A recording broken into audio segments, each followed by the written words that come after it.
a 10-10-10 light practice, no pads, and they were off yesterday. But Monday, Tuesday, Wednesday, Friday, Saturday, Monday, all pads. So gearing up, the acclimation period over, essentially, and now they're getting ready for the season. This is a game week for the Chiefs. They've got a preseason game coming up on Saturday.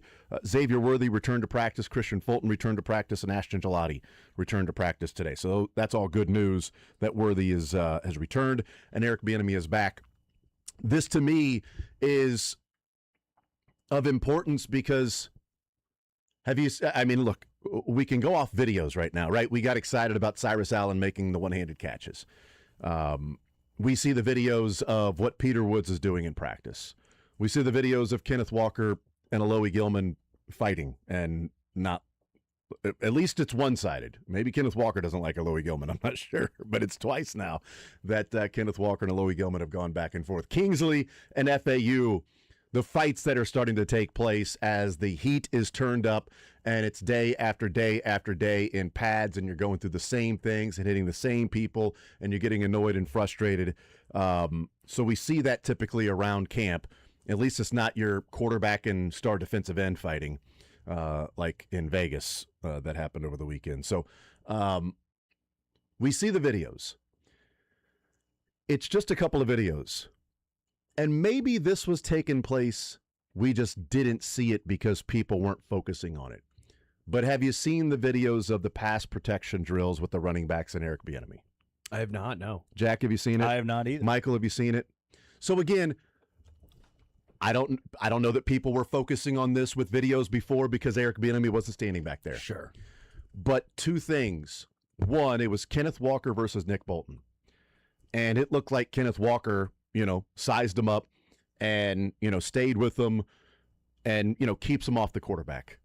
And they get done and walks over, and Bieniemy runs up to him and starts, feet and this and pointing to his hips, and you got to get up and hands in his chest and doing all these things and very animated, right? And I'm like, man, that was like a pretty damn good rep, Then the next one was Brashard Smith going up against, I think, Jack Cochran, and he just stonewalled Cochran.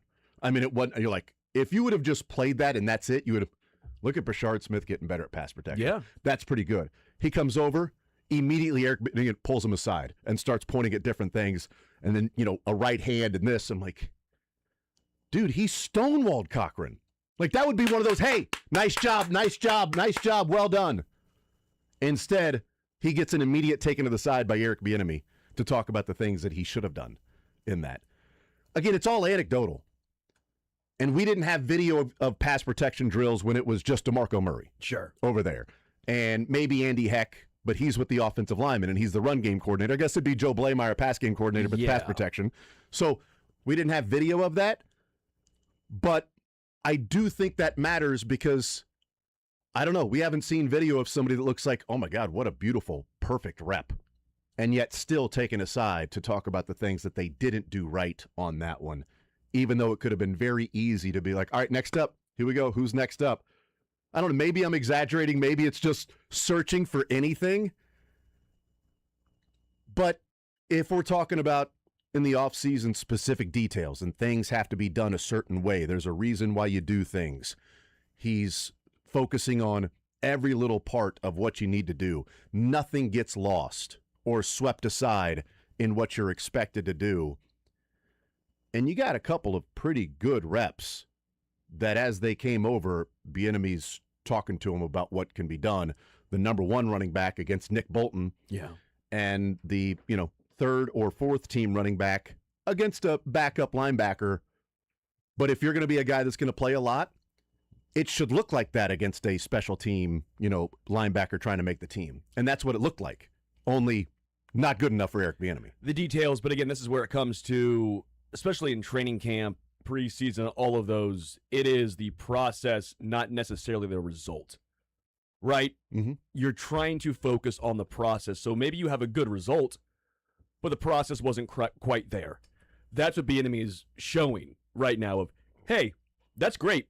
This particular rep in a game, you got away with it. This would have worked. But is it sustainable for all 17 and then into the playoffs? And that's what it sounds like he brings is don't just focus on, okay, all right, you hit a three-pointer. But what it doesn't show you is you were double teamed and there's a guy wide open in the corner. What's more likely moving forward? What's the sustainability moving forward?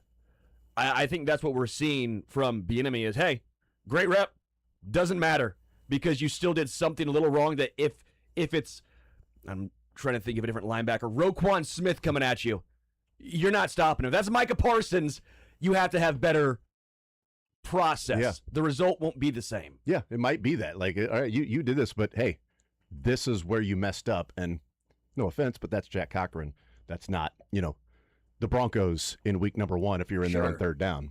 Well, even in the years that Bieniemy wasn't here, how important was pass blocking for Chiefs running backs? They couldn't get on the field if they couldn't pass block. It's why when we looked at guys like Kareem Hunt and we looked at guys like Isaiah Pacheco, why did they get the majority of the reps? Well, they were better than Rashard Smith. They did more things on the field than he really could with his lack of experience. But being able to pass block, it's what keeps you on the field.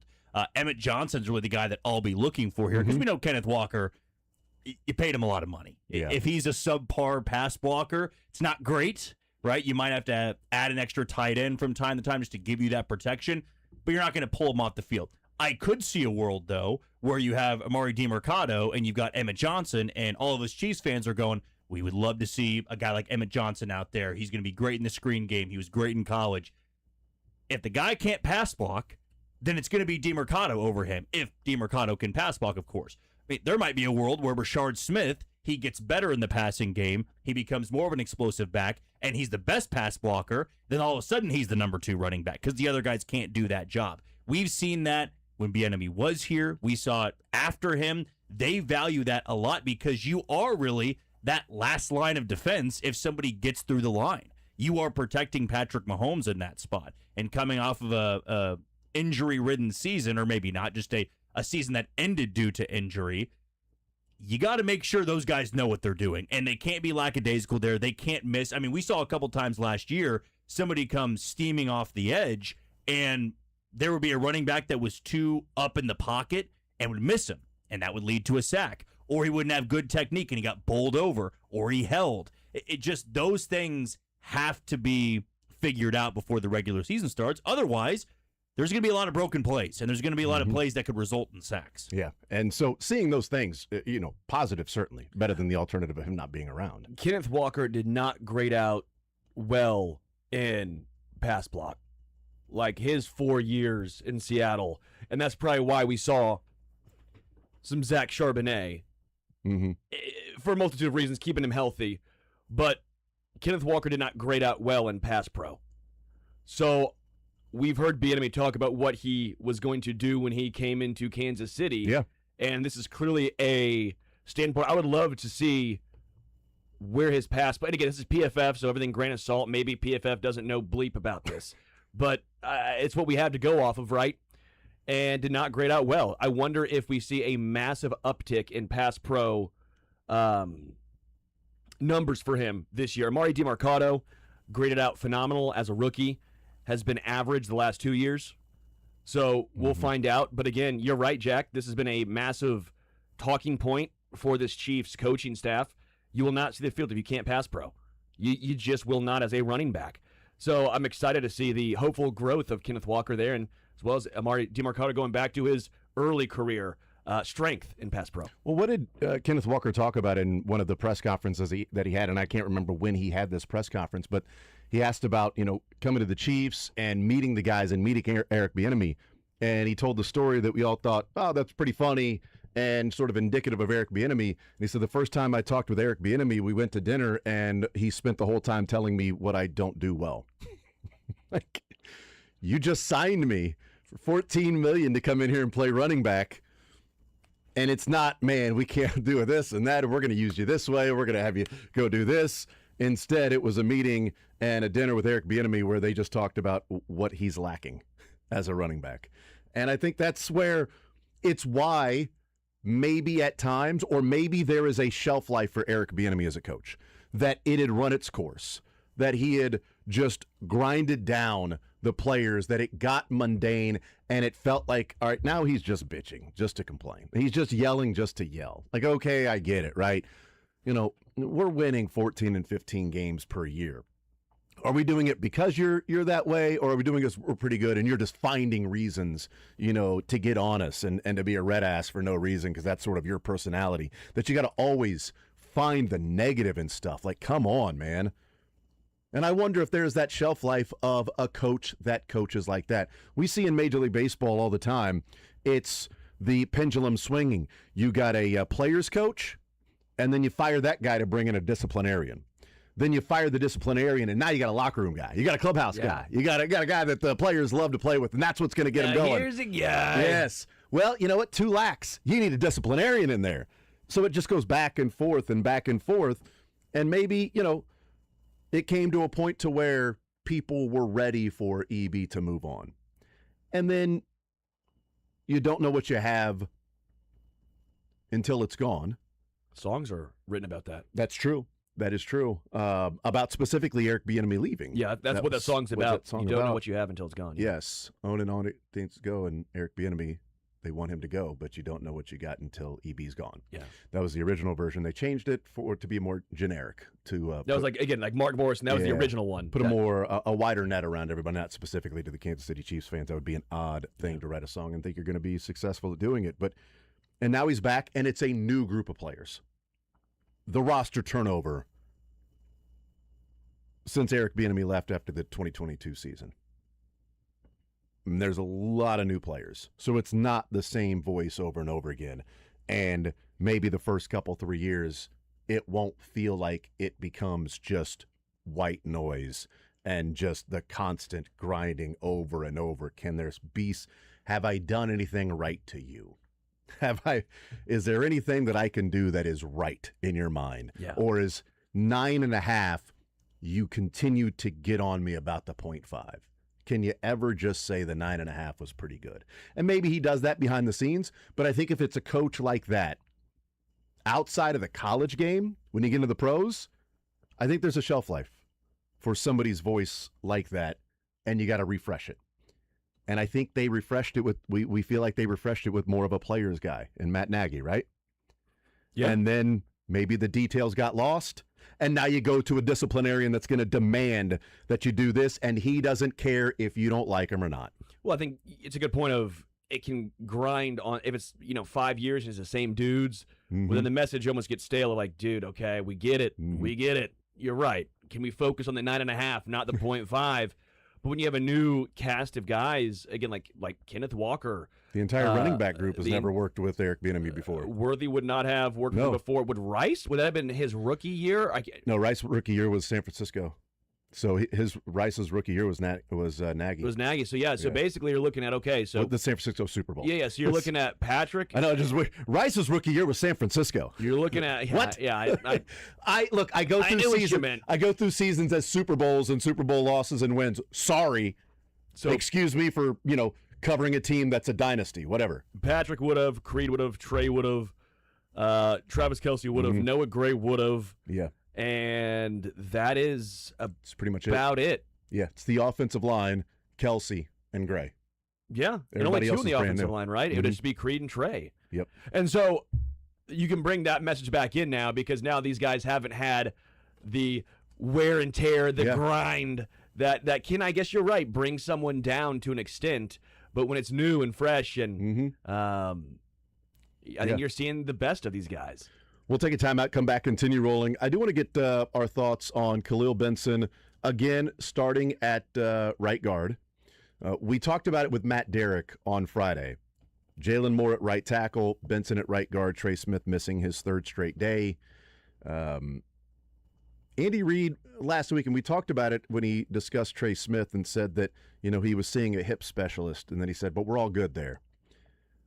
So all good is in all good he's taking care of it, or all good he saw the hip specialist and no big deal, but he's missed his third day of practice. But Benson in there at right guard, I want to talk about what that may mean.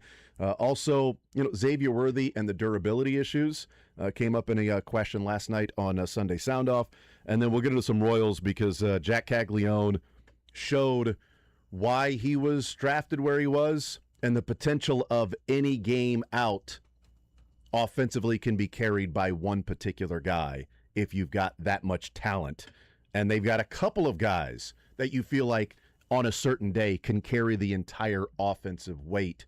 How far can that go? And Daniel Lynch's first start, what did we see since being taken out of the bullpen? We'll get into all of those things today. The Bills Stadium, they hosted an open practice for the season ticket holders to go there and check out their seats.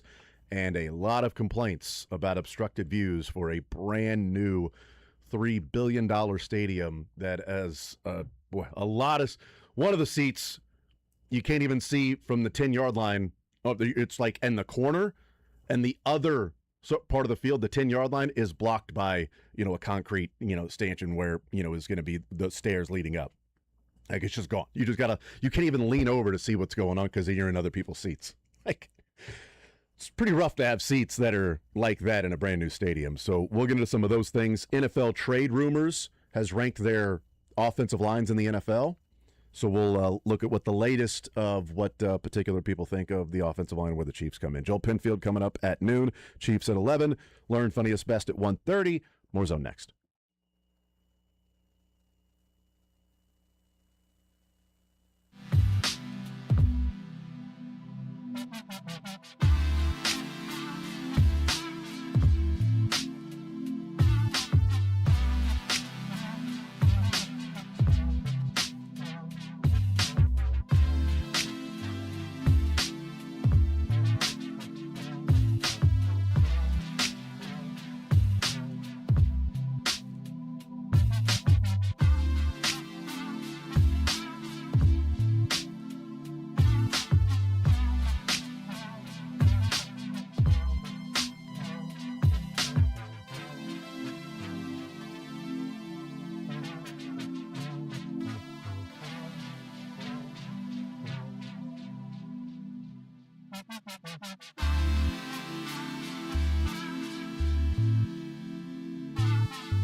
season progresses and as training camp progresses, we talked about some of the pass pro stuff with EB being back. I just had to laugh at this because I don't know if this was legit or performative by Eric Bieniemy to announce his presence with authority like Nuke LaLoosh. Before the starting offense had run their first play against Air, heard screaming from the field, "Get the bleep out of the huddle!" from Eric Bieniemy. They hadn't run a play yet with Eric Bieniemy back at practice, and he already cursed at him to get out of the huddle. Again, love that. It might be performative. Sure. It might just be like, just so you know, this is how it's going to be. You know, I'm back, and I want you to know that I'm here. Or it might be that it was a second and a half too late, and you need to get the bleep out of the huddle when you're running a play on air. Or against Air, you know what I mean? Nobody there with the defense. Like, I don't know. Again, could be totally performative, but I had to laugh at that because that is genuinely funny when you hear that. Khalil Benson right guard again. Jalen Moore right tackle with Trey Smith out. My first thought on this was, you know, the Chiefs typically don't want to create another hole by trying to fill a hole. They've done it in the past when they had to move Joe Thuney out to left tackle. And they essentially showed you in that move, and we've talked about this, in that move, they showed you, Andy Reid showed you, they clearly value much more the left tackle than the left guard. Because they took an all-pro at left guard and turned him into a random, generic, representative, good enough to get by left tackle while replacing the left guard spot with a clear problem. So they got better at left tackle, but not to the degree that they got worse at left guard. But they felt like that drop at left guard was worth it to get better play at left tackle. They have proved that the tackles matter. But they moved Khalil Benson down to right guard, and they put Jalen Moore at right tackle. My first thought on this is, while they don't want to move guys around to create another hole, in training camp, one of the other things they talk about and they focus on is the best 5 offensive linemen you want to put out there. The best 5 we put out there. And if Khalil Benson has played guard, played right tackle, Jalen Moore has not played guard, he's only been a tackle, Benson has at least played guard in his career, college, that if he's one of the top 5 offensive linemen, how do we get our top 5 offensive linemen on the field? Well, with Trey Smith out, that means he's gone. So now we've got to go to our top 5. That includes number 6 that slides up. That number 6 is Jalen Moore. So do we just go to 7 or 8 or 9 if it's a guard to put him in there for Trey Smith? Or we're putting our best 5 offensive linemen on the field, and that means Benson is at right guard, and we'll bring in Jalen Moore at right tackle because that's really what he's going to be, is a swing guy filling in at right tackle, maybe filling in at left tackle if somebody goes down. But he's good enough at right tackle to not have there be much of a drop-off to the degree from Trey Smith to somebody not named Khalil Benson they feel like would be a drop-off. It almost solidifies more my thought that Khalil Benson will be starting at right tackle with him being moved to guard. Yeah. It sounds like it is not. It sounds contradictory, right?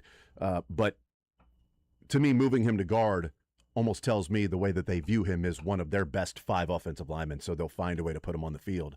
And when the 4 guys to his left are out there, he's going to be at right tackle. That makes sense.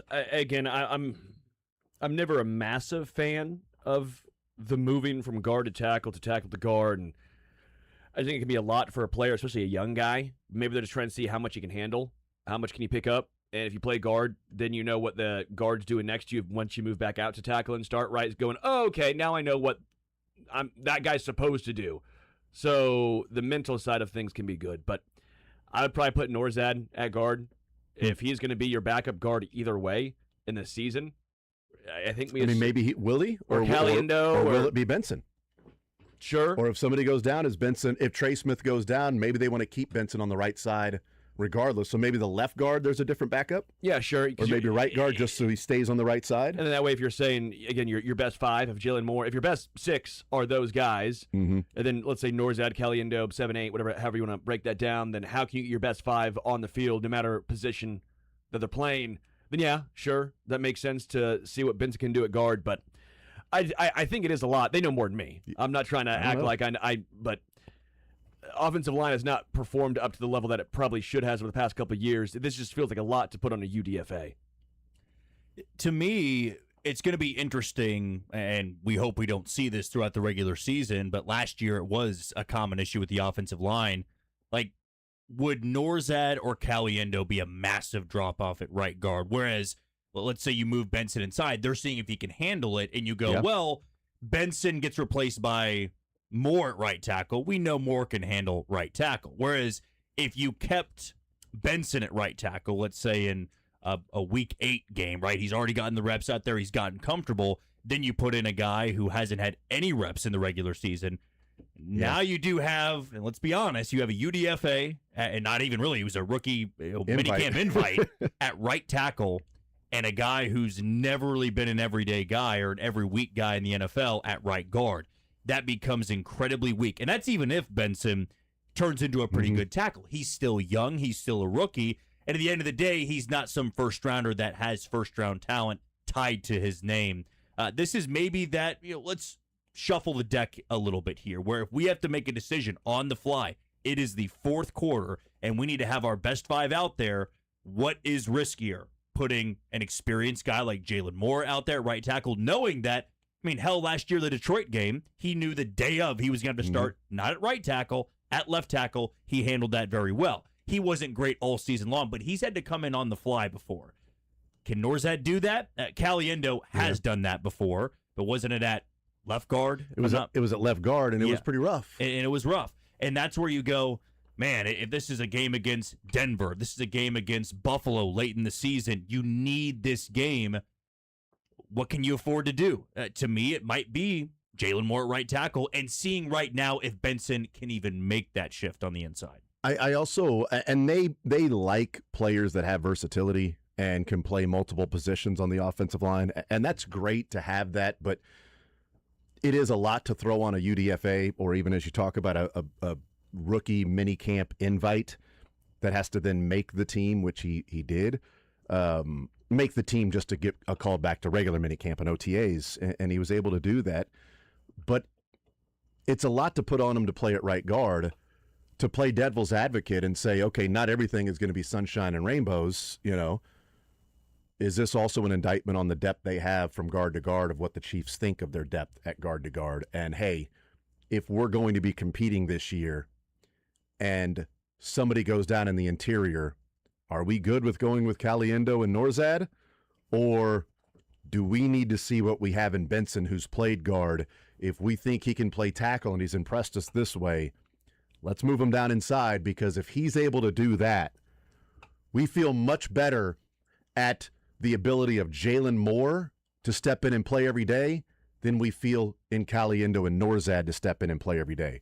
I think the flip side of this is it could also be an indictment of what Andy Reid and Andy Heck think of their interior offensive line after those starting 3. Yeah, and that's a big point, too. That to me is a pretty large indicator.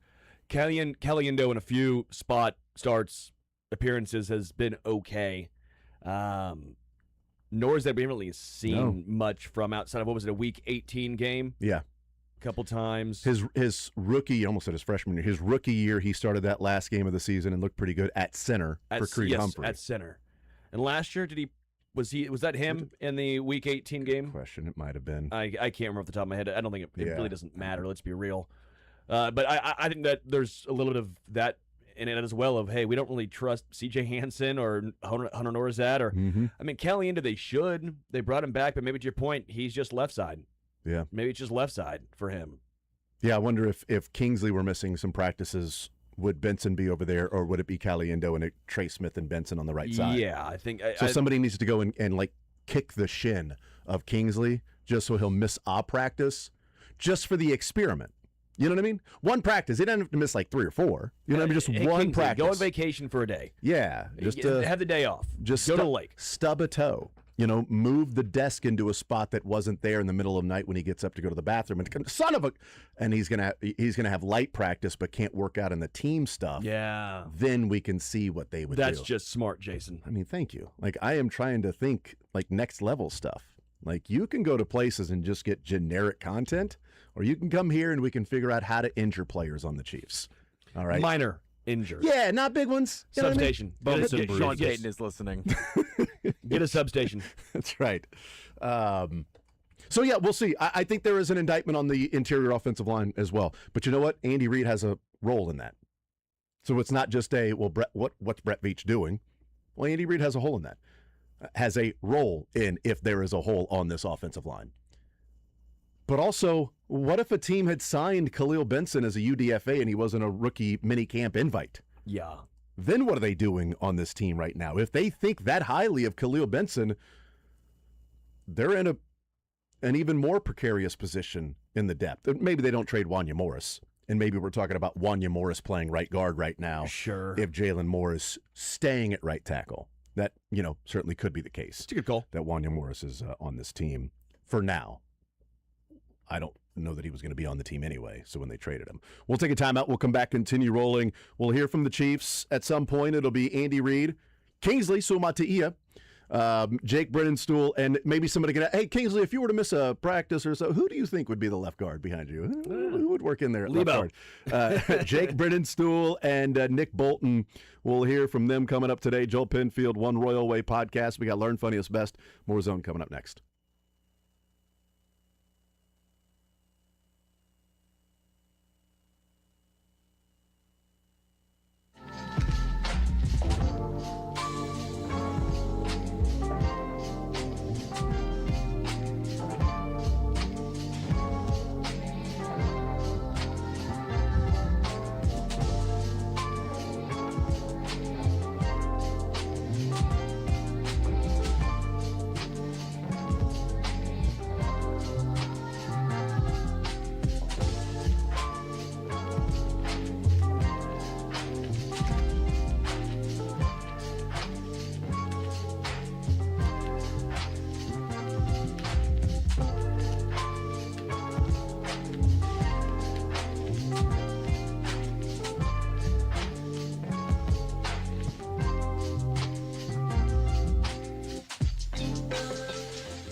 We got Learn Funniest Best coming up in the 1 o'clock hour.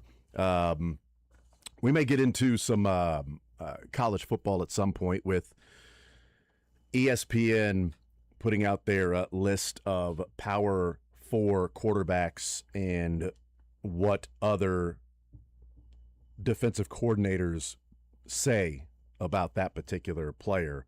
They didn't have one for Kansas, but because they didn't have one specific defensive coordinator. Well, they said Power 4. Yeah, I see. There was the joke. Yep. There you go. Because there isn't an Sorry, established Jack. guy. Yeah. You know. Sorry, that's on me, guys. I know. Low-hanging fruit. If Jalen Daniels was still around, I think they would have one for Kansas. Agreed. But they have one for Avery Johnson and Austin Simmons that we can get into and talk about. And then there was also a study done at PFF about the RPO usage in the NFL and where it's gone, where it's going, and one particular team that has not adjusted to the trend in the NFL. I don't know which team that is, but we'll find out, I guess, whichever one it is. Noah Cameron goes to the mound tonight at 9 o'clock, and it is game number 4 for Noah Cameron calling his own pitches. And each time out, it's another data point to see if they really have something here with Noah Cameron. And this will be a tougher test going up against the Dodgers, obviously, but we'll find out what Noah Cameron does. Daniel Lynch had his start on Friday night and went out there, threw an inning and 2/3, 3 hits, 3 earned runs, 2 walks, 2 Ks. He threw 35 pitches. I wonder if 35 pitches was what they were looking at anyway. Was it he hit the deadline or he just wasn't effective there in the second inning? It's not like he was going through the – I mean, I guess he was starting the second time through the order. He faced PCA twice, and that was it. Well, I mean, Cags did him no favors because, I mean, he's playing out of position at first base. Yeah, that's right. but Cags did him no favors. Lynch did himself no favors. Getting 2 outs, bases loaded then. Could have got the next guy out and only had 2 runs, didn't. I still think he's earned the right if he wants to start. I think at this point he's earned the right to start. Maybe you guys feel differently, but I don't hate the Royals giving him a chance. You know how I feel. I'd keep him in the bullpen. I just don't want to create another hole and take a chance. Just that, we've used the Chris Bubich example of, well, they saw what you have in Chris Bubich. Look at him as a starter. But then he wasn't a starter or a bullpen piece because the arm couldn't hold up. And I don't want to see that for Daniel Lynch. They've got so many issues in the bullpen that I don't want to create another issue in the bullpen to take a chance on to try to find if you have something as a starter. Other than Daniel Lynch earning this spot, I'm sure he wants to start again. Yeah. I mean, he was a starter at some point. He was like, this is a great opportunity. He knows where the money's at. I don't get it from a we want to compete in 2027 point because, this is a guy that had a sub-2 ERA in the bullpen. You already had a horrific bullpen to begin with. I understand you view it in the same way you did with Chris Bubich, which is, man, he's great in the bullpen, but think about the value we could have in him as a starter. And they were right for a half of a season with Chris Bubich. He was an all-star. It then also led to injuries where if Bubich never moved to the rotation again, do they have an elite bullpen piece that maybe they could have flipped at the deadline this year? We'll never know. And that's where they did flip Bubich. They did and got another bullpen piece in return. But we all know that this team has to overhaul the bullpen and they have to overhaul the rotation a little bit. And to me, this is maybe trying to squeak by saying, well, if Daniel Lynch pitches really well, now it's one less guy we got to worry about. It shouldn't be that way.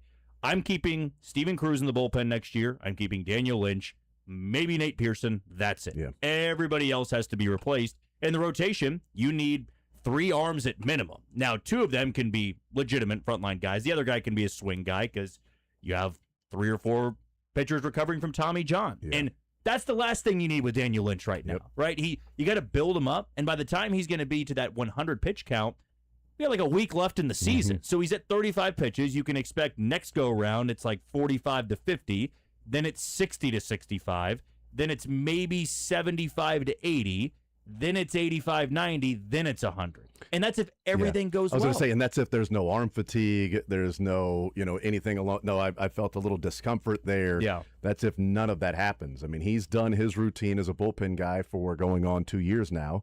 I guess, it'd be 2 years. So 24 midway, July of 2024. to August of 2026. So yeah, for 2 years he's been doing the bullpen thing, and he's got a 2.2 ERA as a bullpen piece, and he's got a 5.3 ERA as a starter in his career. They're just getting too cute with it, and it Yeah. seems very unlike Matt Quatrero to take your last lefty in the bullpen and move into the rotation. So now you can't even play matchups later on in the game. It doesn't really matter when it's all said and done when you're 21 games under 500.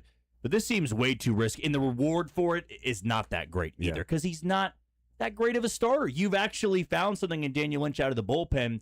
We know what he is as a starter. And I'm not trying to overreact to one start on Friday, but you have a really good reliever from the left side that has good underlying metrics, good, just or passing the eye test, good numbers on the surface here, and you got to overhaul the bullpen. Why take a really good piece in the bullpen and maybe make him the number 4, number 5 guy in your rotation? When he said he was going to take the approach of one inning at a time, every single inning is a relief inning. And I don't think you can do that as a starter because I know I'm approaching this inning against these pitchers as if this is my only inning. Okay, so in the 4th inning when you face them again, so now you're approaching that as if this is so you're going to use your best again against this guy in this inning, when in the 1st inning or the 2nd inning, you've already said, I'm approaching this as my only inning here. Therefore, I need to use my best against these guys because I won't see them again because I'm a reliever. Okay, well, you're going to see them again. So now you've got to switch things up. That's what a starter does. A starter doesn't go inning by inning. A starter goes game plan. First time through the order, what are we doing with him? Sure. Second time through the order, how are we switching it up? What are we doing in the 1st and 2nd inning? What are we doing in the 4th and 5th and 6th inning? How are we mixing in pitches there? You can't take I'm a reliever in this inning and the next inning doesn't matter, because it does matter if you're a starter. If you're a reliever, it doesn't matter. Go throw your stuff, go, increase your velocity and throw your best against these hitters because you're not going to see them again that particular day. I guess for me, I agree with basically everything you said. I think next year he is a reliever. I think it's him, Steven Cruz maybe, and then maybe Nate Pearson because I do like the stuff. I just think so. Erceg, I don't know. Maybe you put him in AAA. Who knows? I don't hate still giving him the chance. I think he has earned it. I don't care if that's very college or high school, like, oh, he earned the right to do it. That's what the money's for. I get that. But on a team going nowhere that has starter issues right now, give him a shot. Again, he's been good enough. He's not a big strikeout pitcher, so I could see it being effective as a starter. I know he was horrible as a starter in the past. I get that. But also, he could change and evolve and grow. Yeah. I don't mind giving him a chance. I would have liked if they were going to give him a chance, and I guess they couldn't see it in a regular game, but maybe you do it in the offseason and you allow him the time to build up and build up and build up, and then you see it in spring training.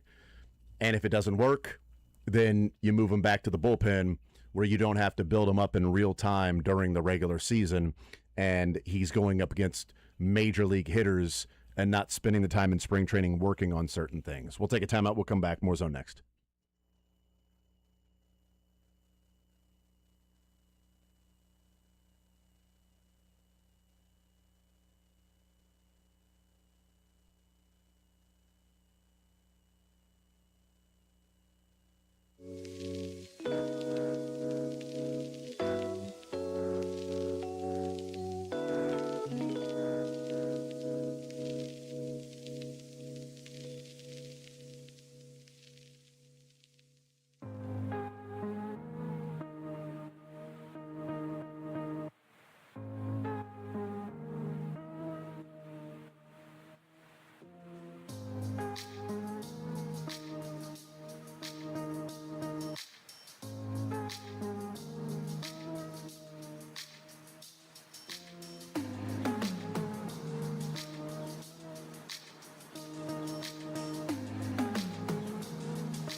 Headline says Eagles hired Sean Mannion as new offensive coordinator. I swear to God, I looked up. I thought it said Sean Mania. I'm like, wow, he's leaving. Multi-talented. He's going to be the OC. They just hired Sean Mania. Well, how about Craig Kimbrell joining his 12th team? I know, joining the Chiefs, right?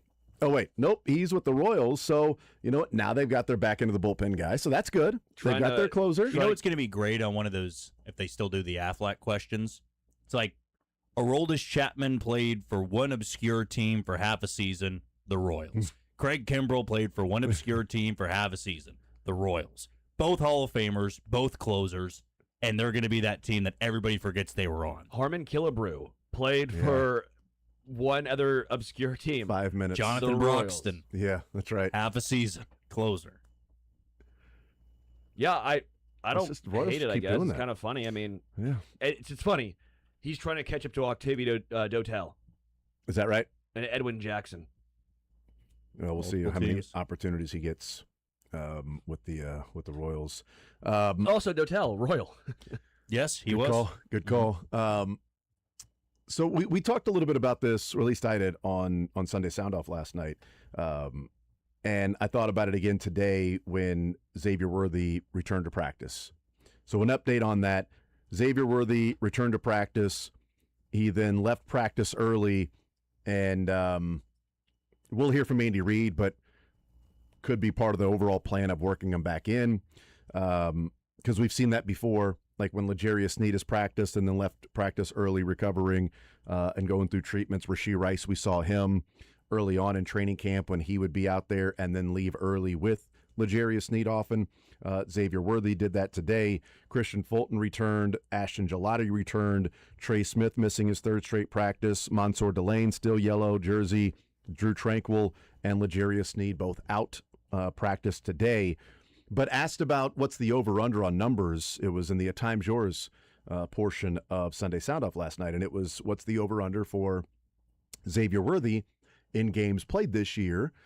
And one of the things that, you know, I talked about at the time, and I do wonder, because we saw it last year and he went through the offseason with the surgery and then he gets rolled up on and he is injured again and has missed practice, then returned and left practice.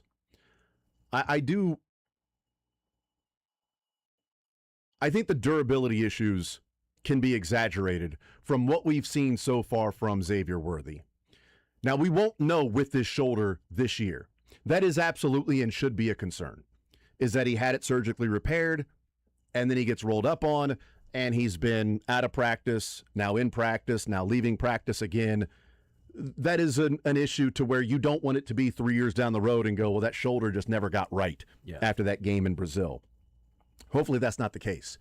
But when looking at Xavier Worthy, yes, it is the sleight of build that people have the biggest question about how much he can hold up in the NFL. But Xavier Worthy, the first games he's missed in his college and NFL career was last year when he got hit by Travis Kelce. Never missed a game in college. Played in all 17 games his rookie year. And then last year he missed 3 games. Left game 1 early. Missed a game or 2. And then at the end of the season, missed the last week of the season when they shut him down. Yeah. Those are the 3 games he's missed in his entire career, and it's based on this one injury. He played through a broken finger. He played through a dislocated finger his rookie year. when he popped it back into place. So we've seen players do that, play through a shoulder, and also he played last year with a shoulder that needed to be surgically repaired. So I think there is, because of his slide of build, Sterling, I think there's some exaggeration on the durability issue of Xavier Worthy. There is certainly a question of, can he hold up in an NFL season over time? Sure. But I think he's shown that he can hold up in the SEC or Big 12, SEC, and then also through the NFL. The only time he's missed games is when his own teammate hit him, and he didn't see the thing coming because it was his teammate that rocked him on a mesh route. Yeah, I think it's been overblown. I think clearly the dude's really tough. I mean, Sammy Watkins wasn't a small guy, and he missed a lot of time. Yeah, I mean, there's probably something to being bigger helps a little bit, but I think at times we have overblown that trope just a little bit here. Again, he's clearly a tough guy. He played through a lot at Texas as well. Yep. I mean, it's football. You get injured. You play through things. Some guys have a higher pain tolerance. Some guys bounce back quicker. Some guys are built like Gumby, like Patrick Mahomes, right? I mean, Patrick's missed a lot of time, and he's a big quarterback. He's a big dude. You can get injured doing anything. I think you're right. It's been overblown, even as a guy who had concerns about it coming out of college. Yeah. I mean, I think it's okay to have concerns moving forward with this shoulder. with the shoulder, yes. Because if it's something that's re-injured, then that sucks. We know Andy Reid's talked about it and Xavier Worthy talked about it, how limited the routes and what they wanted to use him to do going into the season, and their plans for him that were changed when he suffered the shoulder injury. Andy Reid's talked about it. Xavier Worthy's talked about it. The last thing you want is, okay, well, that shoulder was surgically repaired. He feels good. He feels great. He feels stronger than ever. Then he gets rolled up on, and he hurts it again. And now the optimism about how they were going to use him this year is back to last year again because the shoulder is a problem. I think when you've had, like, here was an ankle injury, or here was a finger that gets broken, and here was, something else, but he played through all of those things. I think that's a little bit different than a shoulder that gets messed up and you have to have it surgically repaired, and then one of the first practices with pads, he gets tackled down the field, rolled up on, and he leaves practice with the shoulder again. That would be a concern of something that can start to become chronic rather than just acute. Well, I'll say also this. Devontae Smith is a similar size, and he played in 17, 16, 13, 17. Yeah. I do think at times we especially with wide receivers. Yeah, with wide, of course. Devon Achane has missed some games, but like Devon Achane coming out of college, like he's too little to be a running back, and he's one of the most valuable running backs out there a lot because of how he, catches Jalen the Waddle, ball. 16, 17, 14, 15, 16. Yeah. I mean, those are smaller built guys. Yeah, that's true. And maybe wide receivers are a little more durable because, especially maybe if you're faster, then, you're working more down the field or you're getting out of bounds. Tyreek Hill oftentimes would get to the sideline. Can I pick up 3 or 4 more yards? No. I mean, I can, but I'm going to go step out of bounds because it's the full season, not just this one play. And God, I wish Bo Jackson would have run out of bounds. We had him on at the Super Bowl, and he's like, he wasn't feeling well that day. Shouldn't have played, but he destroyed the Bengals, so he wanted to play. And on that run, could have run out of bounds, picked up the first down, run out of bounds. Wasn't his mentality. He thought he can get 3 or 4 more yards, so he cut it back up. And then he gets caught from behind, and, he dislocates his hip. I think Tyreek runs out of bounds and just lives to fight another day. And that's what you would think about maybe Xavier Worthy or things like that. Built differently, but man, I wish Bo Jackson would have stepped out of bounds. Just got out of bounds there. I thought one of the best in the last 10 years that was an excellent route runner, would catch the ball, and just avoid all contact was Tyler Lockett.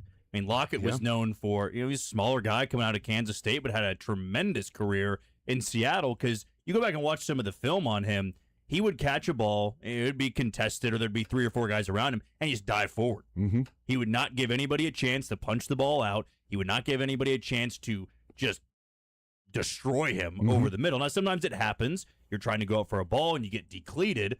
That's just the NFL, right? But I would love to see Xavier Worthy be that guy that, A, can be an excellent route runner, but you don't need to go 5 yards backwards to maybe pick up an extra 10, right? Because it's likely not going to happen. Yeah. We know he's got the speed. We know he can juke people out. But how great would it be if Worthy could be that guy where he catches a ball maybe over the middle for 12 or 13 yards and then falls forward for 2? Mm-hmm. I don't need him to try to break a tackle. And yeah, you might every once in a while break a tackle and get 20 more yards, but he's not a very big guy. Yeah. How many safeties is he going to elude just going right at him and bowling him over? Well, Probably I mean, none. Tyreek Hill was thick. It still is. I mean, I don't think he's lost a lot of weight, but Tyreek Hill in his career was a thicker built player and was as quick as anybody in the NFL and fast. We know that. The top end speed. But how quickly he got to top end speed is also what separates him. How quickly he can go and change directions in the open field is what separates him. But how often did Tyreek Hill catch the ball over the middle, see some defenders, and just do what you talked about with Tyler Lockett and just slide forward, toss the ball to the referee, go back to the huddle? Because why? Maybe I can make a juke here, juke there, and pick up 4 or 5 more yards. No, I mean, I need to conserve that. Now, some people would say, oh, you got to play football. I use it a little bit like, back in the day when Jose Guillen would get yelled at because he jogged to first. And it's like Jose Guillen's not on the team to sprint to first to try to beat out a ground ball to second base. He's there to hit home runs. And I don't need him pulling his hamstring by busting it to first. I need him thinking of 162 on the team. But when you're out there in one game and you pay the money and you see that and he jogs to first and you're like, how lazy is that? Well, okay, how lazy is it to just dive forward and not pick up 4 or 5 extra yards? But it's the course of the season. I want to see Xavier Worthy take more of that Tyreek Hill tact or Tyler Lockett. But he also has done that, and he's been durable. And again, he's missed 3 games in his entire college. So in 5 years since he's played big-time football, he's missed 3 games. They came last year, and one of those games was that they just shut him down because it didn't matter anymore, and they shut everybody down and then finally let Jalen Royals play. So in theory, you can say he's missed 2 games in his career when he was injured enough to not play. I mean, you look at it, and to your point of Tyler Lockett or Tyreek Hill, those particular guys are more valuable on the field. Yeah. It's almost selfish if they try and pick him an extra 3 yards and get injured. It's like a quarterback. Well, I don't need to know you're tough by lowering your shoulder. Run out of bounds. And Keep it's it going. not taking a knock on these guys. It's not what I'm trying to do. But if you are Nico Remigio, if you are Jalen Royals, then yeah, maybe try and get the extra 3 or 4. If you're Rashee Rice, that's kind of your value. Yeah, Rashee Rice that is a little bit of your value. As a running back in the open field as a wide receiver. Agreed. So for specific guys, that is your value. If you are Xavier Worthy, it's a little selfish. If you're Tyreek Hill and you try to do that, it's a little selfish. If you were Tyler Lockett and you try to do that, it's almost selfish. That's not your role. Your role is to catch it, pick up the first down, get out of bounds, and fight another day. That's who you are as a player. Now, on individual plays, if it's 3rd and 7 and you pick up 5 yards, then you got to go for it. If it's the playoffs, yes, it's different. But just in general, yes, you've picked up 15 there are yards. Nuances to all of this. Right, for sure. I mean, how many times are we watching a game and we see a guy try to stay up and he's lowering his shoulder and then he fumbles the ball? Yeah. Has anybody ever said, well, I'm glad he at least tried to pick up a couple yards? No, we're like, what an idiot for trying to get an extra 2 yards. Now we lost possession here. And we make fun of it because we say, well, that guy's trying to be a tough guy and muscle up and show the safety or the cornerback how much stronger he is. I have never had an issue with somebody catching a ball and diving forward. In fact, I say that's a very heads-up play. He picked up an extra 2 or 3 yards, and now you're keeping the offense moving. And, Pacheco used to be so good at running hard. I remember it was the game at Mile High in Denver where he iced the game by running through somebody, and that's a grown-ass man, right, against Buffalo in the divisional round. Yes, first down play. That first down play. I mean, he just 8 yards. drove through. Yep.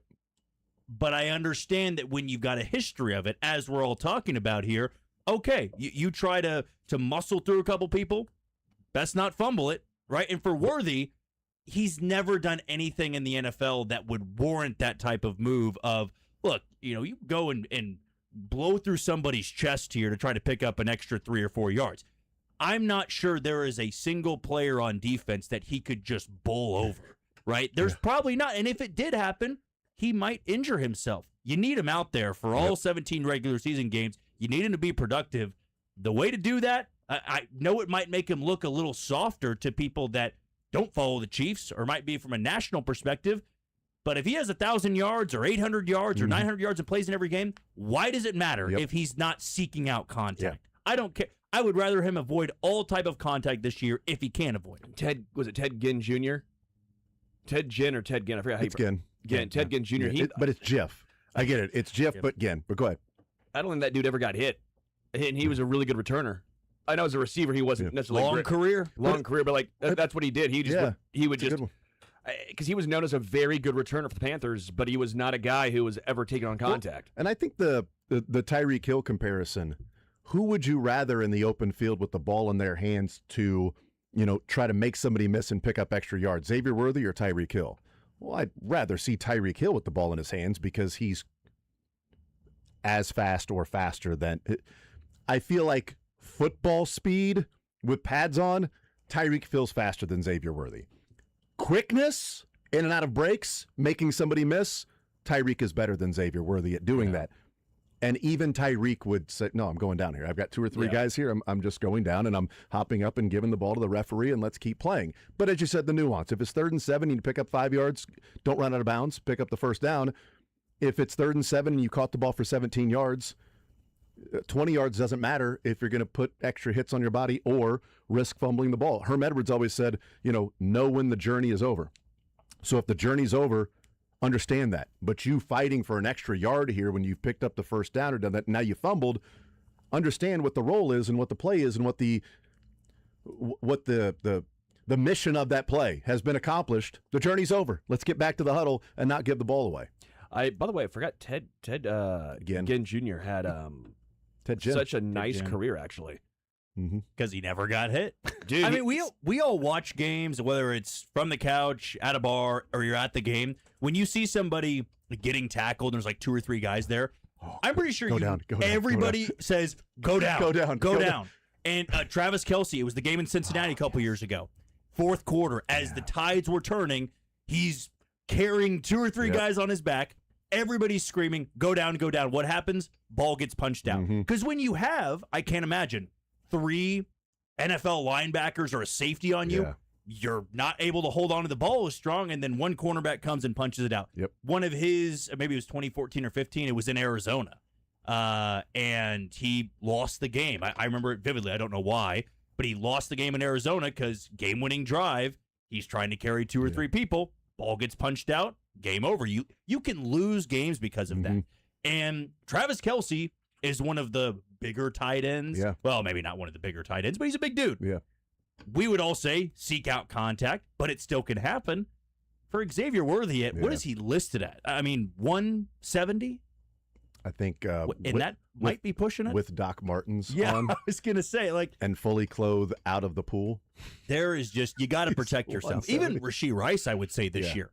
Coming off of injuries, trying to get back into game shape. The last thing I want to see him do is go and try to run over 2 safeties waiting for him at the first down marker. Now Rashee Rice maybe like coming into the NFL, and what his job was to take the slant, pick up extra yards. We're going to throw the ball to you in the wide receiver screen, and now you're a running back with the ball in your hands as a wide receiver. But you need Rice out there. You need Worthy out there. And I don't remember which one of you brought up Pacheco, but Pacheco's role was he couldn't make somebody miss, and he couldn't see the hole. So when he took somebody on, he couldn't shy away from contact. That was his role. That's how he picked up extra yards, was to drive through the guy. So Pacheco, go get the extra yards, because that's how you are going to make your money in the NFL, is doing that. But I think there's, to the original point, and we'll take a break and hear from the Chiefs pretty soon. But the original point being, the concerns are warranted about this specific injury with the shoulder. But if we have the indication of his entire career, of the 5 years playing at Texas in the NFL, he's been incredibly durable. So there we go. Let's take a quick timeout, come back, and we'll hear from the Chiefs next.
All right, Chiefs practice wrapping up yesterday, a day off today, a longer practice in pads. Here is Andy Reid at the podium. All right, as far as the injuries go, Trey didn't practice, but improving. Jarius didn't practice, and Drew didn't practice. They're all improving as we go. Cyrus got some good work in today. Baza was back out there, did good. Delane did up through 7-on-7, did a nice job with that. Actually had the pads on. And then Rice took most of the practice. So with that, good work today. A lot of red zone work today. Short field, but again, things are a little faster in that area. And I thought the guys competed against each other, and it was good competition. Worked a lot of third downs in the red zone, which will help us down the road there too. Good to have EB back. So he's back in the fold, and I don't think he missed a step, man. He was out there getting after it. So that's a positive for the offensive side. With that, time's yours. Did you expect to have EB back as quickly as this? And what was it like having him back out there? Yeah, listen, I've talked to him. I talked to him several times a day, so I knew he was coming back. If everything worked out the way it had been. So, the primary thing is that Mia's stable and in good hands, and that she's doing well. So that was the primary thing with it, and that's what we said with it. Andy, with some receivers out over the past week or so, Jalen got some more run. Just wonder what you saw from that. Yeah, he's getting better every day, playing faster every day, which is important. Got some nice catches today. So we just got to keep going. Got to stack the days, It's not what you did today. Now if you did well today, then you got to do well tomorrow. So you can't drop back off. That's a challenge. You had mentioned that Trey was going to see a specialist. Do you think it's short term more so than anything? Yes. Short term. With Trey being out, you've had Khalil Benson kicking to that right guard spot, Jalen working at right tackle. What are you wanting to learn, especially from Khalil at that right guard spot? Yeah, I think it's good for him to be able to have some flex in there, flexibility to do both. We worked him a little bit in there in OTAs, liked what we saw. So this gives him real competition in there now, where Spags is throwing a lot of different things at you, so you've got to be able to adjust. He'll do nothing but help him, even at the tackle spot. It'll help him. So once he jumps back there. Andy, with Patrick, you've spoken before about sort of appreciating every day with him because he won't be here forever. Is that something you practice yourself, especially knowing this is his 10th camp and coming through the injury? Is it something you're cognizant of? I don't worry about it because he's going to be here a lot longer than I am. And you, Vae. And when you do think about what you appreciate about him, are there a couple, 3 things that come to mind, maybe most of all about who he is? Yeah, no, listen, he's all in. That covers everything. He's all in every day, and I love that part. Preseason upcoming for, Jared Wiley, Brady Sewell, in terms of what they could maybe provide you in terms of depth at that tight end spot. Yeah, you're seeing the challenge there between the two of them. I mean, they're competing, and as that whole group is. I mean, Trey's right in the mix there too. So it's a good group of young guys, big, strong guys, and Ringenstuhl's whole thing was could he stay on the field, and he's been doing that. Did you notice any type of boost with the offensive guys having you back out there today? Yeah, it was great to have him back out there. Everybody was glad to see him. I think once you start going, then you're going. It's a little bit like a game. It's once you're in the game, you're in the game. But he always brings great energy. Coach, you mentioned being all in. Travis is another one of those guys that doesn't take whatever you call vet day. He's out here every day. What's that mean for him to be out here? Yeah, no, you gotta pull Travis as opposed. He'll stay out on every play, and so we have a rotation for him. And if he hears the next play and it's one he kind of likes, you gotta fight him to get him off. I love that part of him. And it's great for the young guys. That's the best part. He shares that energy with them. And he's not afraid to get on guys and challenge them, and then he walks his part of it. So It's a little unusual to play a team in the preseason that you see in the regular season, and you guys do it twice. Yeah. This year. Is there a challenge to that, or good, bad, and different? No, listen. No, they're not going to play anybody, and we'll be very vanilla too. So it's that's kind of how it is. It's an opportunity to see your young guys play, and Seattle will probably do the same thing. I don't know how many guys they'll play. So, but it's all good work. Well, I don't worry about all the other stuff. I mean, you're not really game planning for these things. You're just taking base plays and going and running them. Okay, thanks, Coach. All right, good. Thank you. All right, there's Andy Reid, Eric Bieniemy back at practice. They had an idea that this would be the day he'd be returning. Mia's stable and in good hands, as he said, and a few others to take away from that. He was asked about Trey Smith of the hip specialist and said that, that was a short-term thing, just to go and get a look at that, but all good. He missed practice again today. One other player that I didn't mention at the beginning of the show that returned to practice was Jeffrey Bossa, also returned to practice today. Here's Nick Bolton. Nick, just talk about this camp in particular. How's this camp going for you and for the defense as a whole? Yeah, I think every day we're making strides, being the team we want to be. Obviously, X's and O's wise, but just the mental part, the conditioning, concentration during long periods, long practices, long drive drills, and stuff like that. So I think we're doing a good job coming together so far. You played next today a lot with Jeff and Jack. I just wonder what you've seen. I know Jack is a guy who knows all the positions. What have you seen from those two? Yeah, obviously we got some guys inked up, so guys are just floating around now. We're just trying to get through these practices, and guys are doing a great job of picking up for other people, and also just coming in, just playing different positions, playing different jobs. So playing next to those guys, man, obviously I understand they're playing linebacker in the scheme for quite some time. So X's and O's wise, I'm not worried about. Just having some constant communication, giving clarity to the DBs and to the front end, and echoing some calls here and there. So I think those guys have been fantastic, moving around and being available when we need them to. So the offense working a lot on red zone. That obviously means you guys are working a lot on red zone too. Tell me what that was like today. Yeah, obviously we get down to the red zone, especially on third down when we got the field, 4-point plays and stuff like that. I think last year we could have been a little bit better in that category. So I think we did a good job just so far in camp, making sure we got the field on third downs and keeping those 4 points for our offense.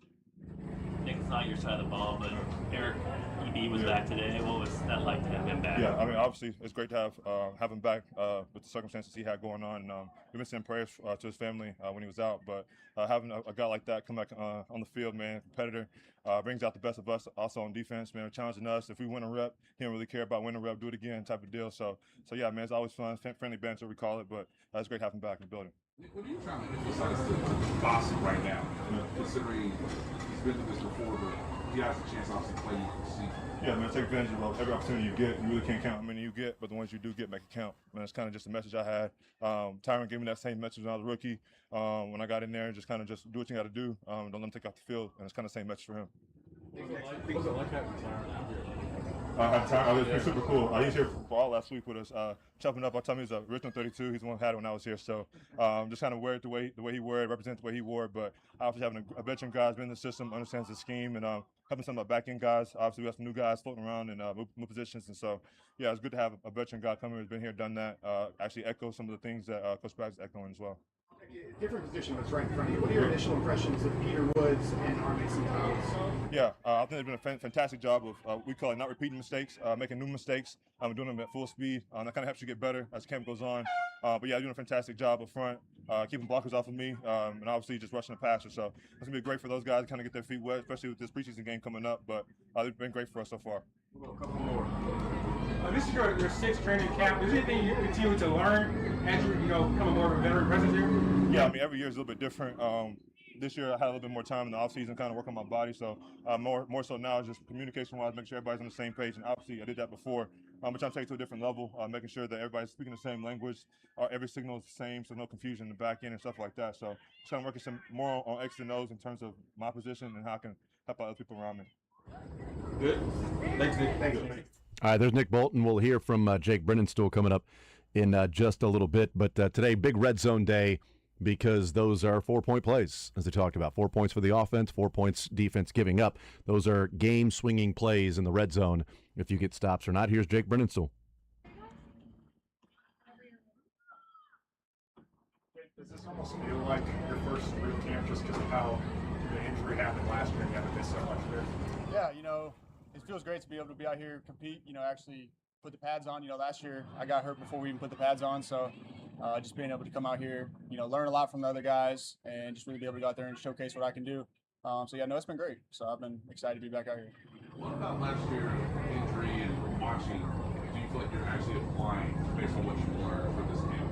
Yeah, I feel like last year, for me, as frustrating as it was, I think it was a way God showed me just to be able to, take a step back and really see what it takes to be a pro. I think just being able to take a back seat, watch the guys in front of me, be able to just watch how they, just attack every single day, the type of stuff that they do, off the field, and how it translates onto the field. So I think I really had a up close view to be able to see that, and then I can be able to translate that into my own way and use it for myself. What's the biggest example of sort of picking up something and applying it yourself? Yeah, I think, just Noah, for example, just the way, he knows what to do, knows the coverages, even Trav too, but he plays at just such a different level. He's been doing it for so long.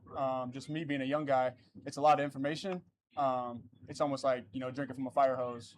But I think at the same time, just being able to take, one detail or one coaching point from them, be able to apply it to my game, I can actually directly see the impact that it has and, what they're saying and then implement it into my own routine and be able to, make something work.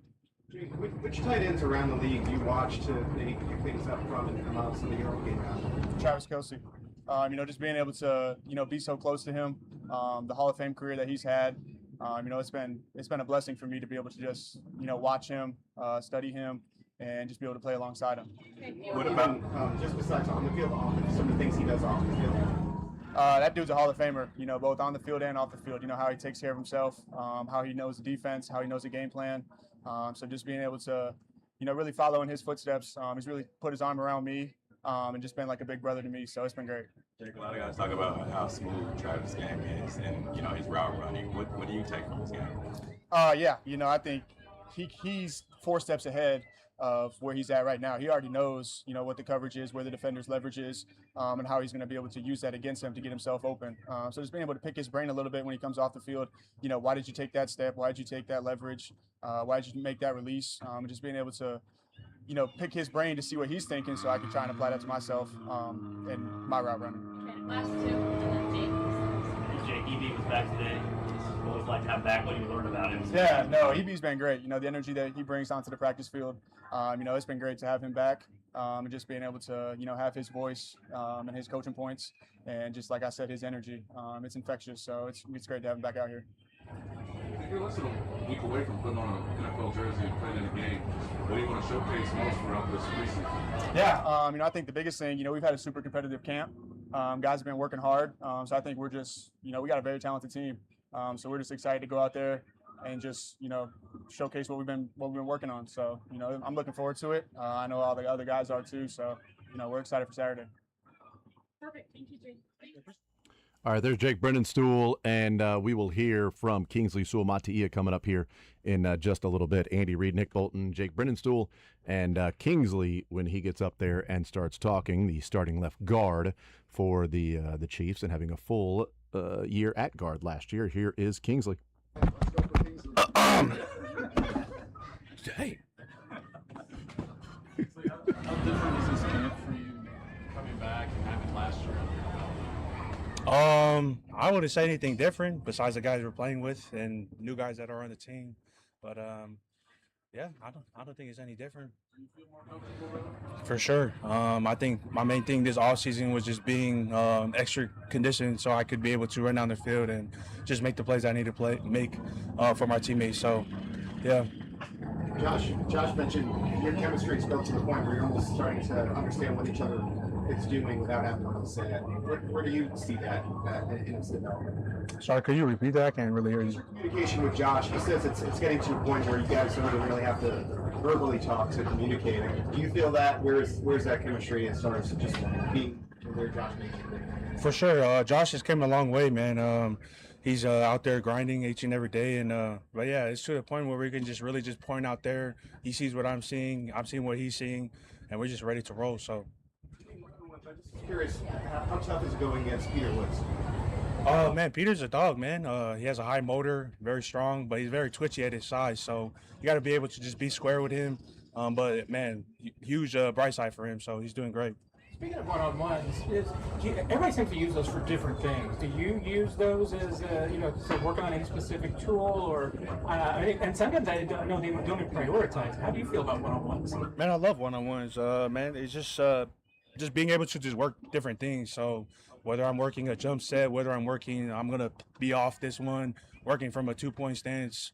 But yeah, just working different things so I can go out there and try them out. What have you learned most about Eric Bieniemy since he became offensive coordinator? Man, Coach EB, man, he crazy. Nah, man, he's a great guy. Very vocal. So it's just being on the same page as everybody as offense, and he very pushes us to our limits every day, so we can be the best offense out there. So it's been great.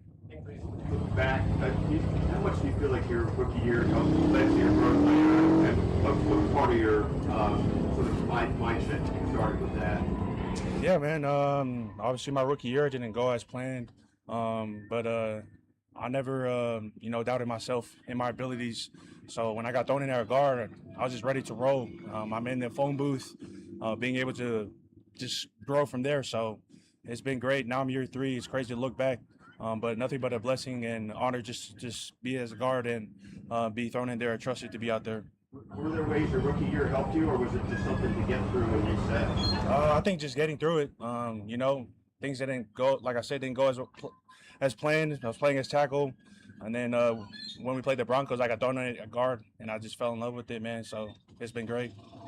Does you know how much is asked of you as a rookie? How much do you take from an appreciation of what Khalil's trying to do, especially being undrafted, and looks like he's playing obviously both some at right guard and obviously right tackle as well? Man, he's an incredible athlete, man. And his strength is crazy. So just giving him grace, because I remember being in those shoes, being thrown in the fire, and you got to know things like snap of the finger. So, but he's picking up well, and then he got thrown in at guard, and he's doing great out there too. So just playing fast and being able to communicate with him. So it's been good. How do you feel like you've changed since your first year? What kinds of ways were you different, maybe both on and off the field? That's a good question. I think just being on the field, I would say trying to be the most conditioned person out there, so I can be able to make the plays down the field, and when we get in those long 16 to 18 play drives. So I would say that on the field, and then off the field, I don't know, just same old Kingsley. You talk about that. Yeah, how much do you enjoy the screen game? Because it seems like that's been implemented a lot more this year in camp, and just the ability to get downfield and use your athleticism a little bit. For sure, man. Just being out there, being in space, and letting us go down there and make those blocks for those guys. And so I think it's good. It's a real, I don't know. I love the screen, just being out there to be able to run and hit somebody. So. All good. Thanks, Kingsley. Appreciate it. All right, there's Kingsley Suamataia. We will talk about things that we heard on the other side of the break from Andy Reid, Nick Bolton, Jake Brennan-Stuhl, and Kingsley Suamataia. We'll talk with Joel Penfield. Some Royals coming up at noon. More Zone next.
Daniel Lynch. His thoughts on the Royals acquiring Jacob Berry. I mean, there's the answer. Former number 6 overall pick with the Marlins. He's been in AAA for 3 games. He's hit 2 doubles and a home run. He's OPSing at 1,200. They have done it. He might be Himothy. And they got Craig Kimbrell. So you got your closer and your outfielder. I actually like the move. I'm just being like, what do you?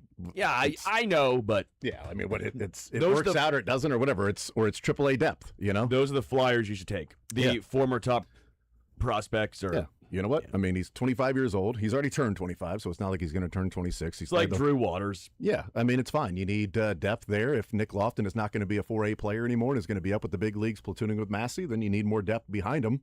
That could be 4A players that get an opportunity to come in and play if somebody goes down. But we'll talk a little bit about that. Jack Caglione, his big day, and again, Daniel Lynch, and now Noah Cameron, start number 4, calling his own pitches. We heard from Andy Reid. We heard from Nick Bolton and Jake Brennenstuhl and Kingsley Suamataia. I don't know if it was emphasized to him or if having Kenneth Walker on the team is different. But multiple times Kingsley talked about what he did in the offseason to be better this year. Said the same thing both times. Off-season worked on conditioning to stay in the play and keep blocking down the field. Then he was asked about how much has changed since his rookie year, and he said, or something that he's learned or whatever, and he said to be the most conditioned and to get down the field and block, keep the play going.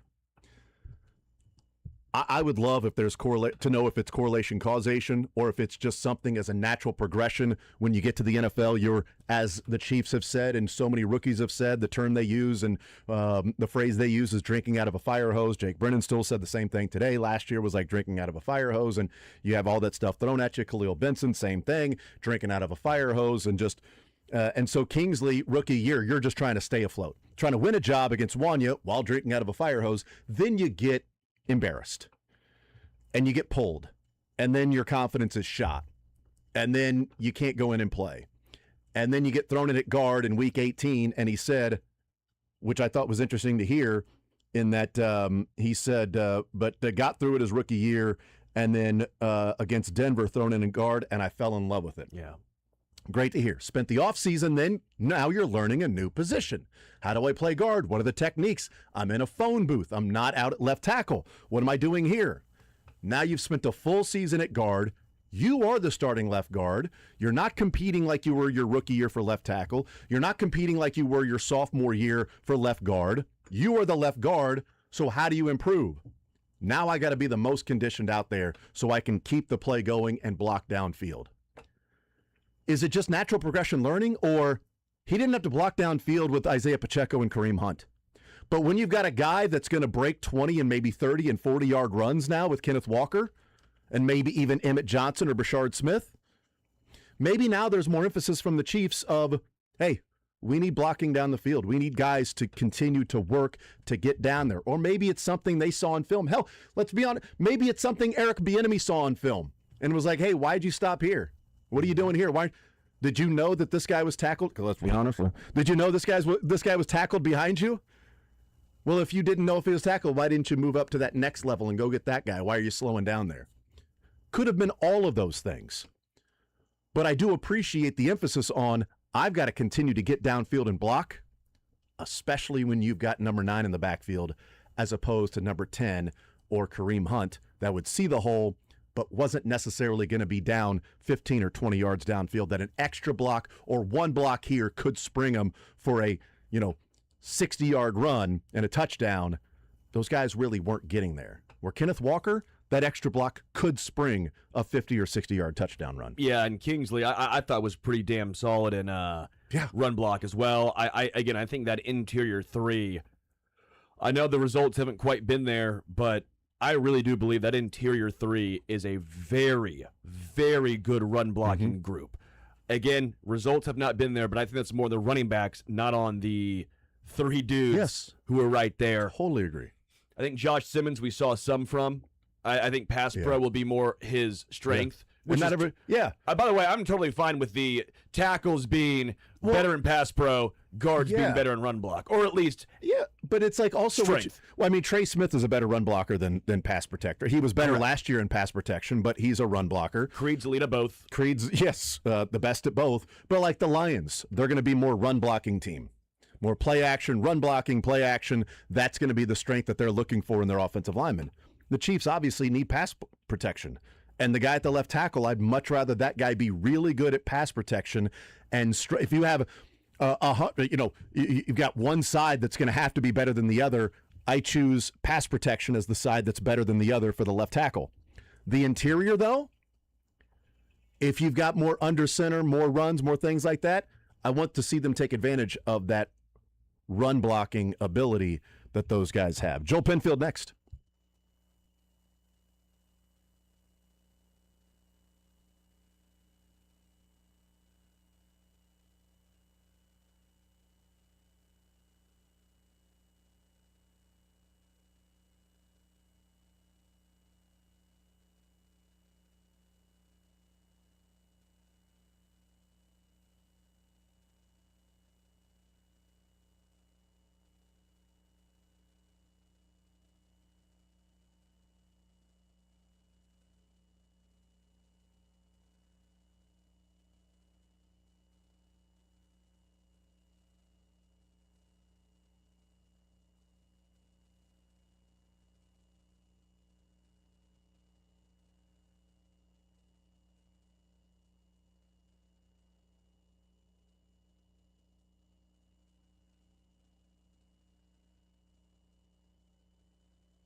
And now, on Sports Radio 810 Sports Center. This sports tournament update is brought to you by Conley Plumbing. Don't let your basement turn into a swimming pool. Conley Plumbing Solutions has a $200 off a main sump pump or $400 off a battery backup system. Stay dry, my friends. Chiefs offensive coordinator Eric Bieniemy returns to the Chiefs after this 2-week absence following the shooting of his wife. He missed 11 practices, but his appearance back has already been felt if you've seen him get after it with Kenneth Walker and Rashard Smith in pass protection. Royals went 1-2 over the weekend. Jack Caglione hit 2 home runs on Saturday. That takes his season total to the 20 home run plateau. Royals take on the Dodgers tonight in L.A. That game at 9:10. Noah Cameron on the mound for KC. He is 6-8 with a 4.37 ERA. Tariq Skubal on the mound for the Dodgers, 7-6 with a 2.81. Noah Cameron has been very, very good ever since starting calling his own games.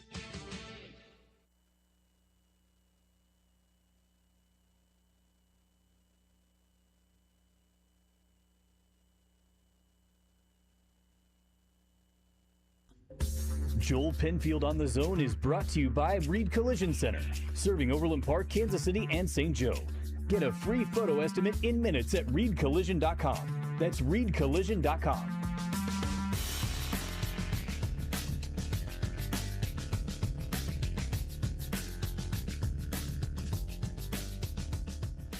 All right, hanging out with Joel Penfield, One Royal Way podcast.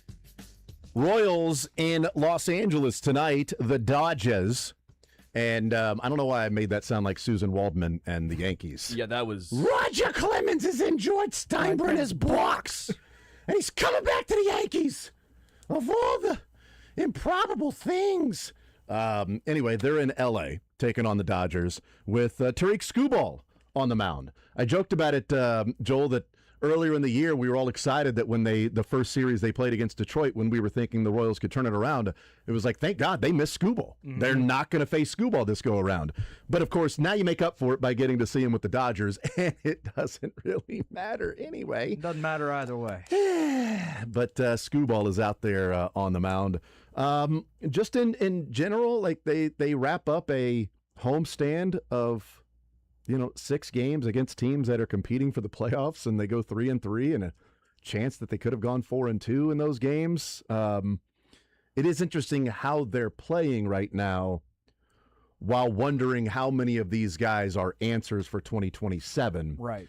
But at least when you see like Noah Cameron pitch, or Bobby Witt have a 3-hit game, or Jack Caglione carry an offense for a night, at least those are guys you feel good about that are going to be on the team next year, hopefully being impactful players. Yeah, that's what's keeping a lot of us watching is like, okay, what is actually going to be tangibly part of this in 2027? And we saw flashes of that throughout the homestand, and Jack, obviously, top of that list with the game that he had on Saturday that was remarkable. Rarely do you see a guy that can single-handedly win you a baseball game because you only have so many chances to go back, but he maximized all 4 opportunities he had, and it's the reason why the Royals were able to win that game. That's what's impressive about him. Like the takeaway on Saturday for me is obviously he has a phenomenal game, 4 extra base hits, 2 doubles, 2 home runs, but it's that the talent that's there at any given day, he could be the reason you win a game offensively.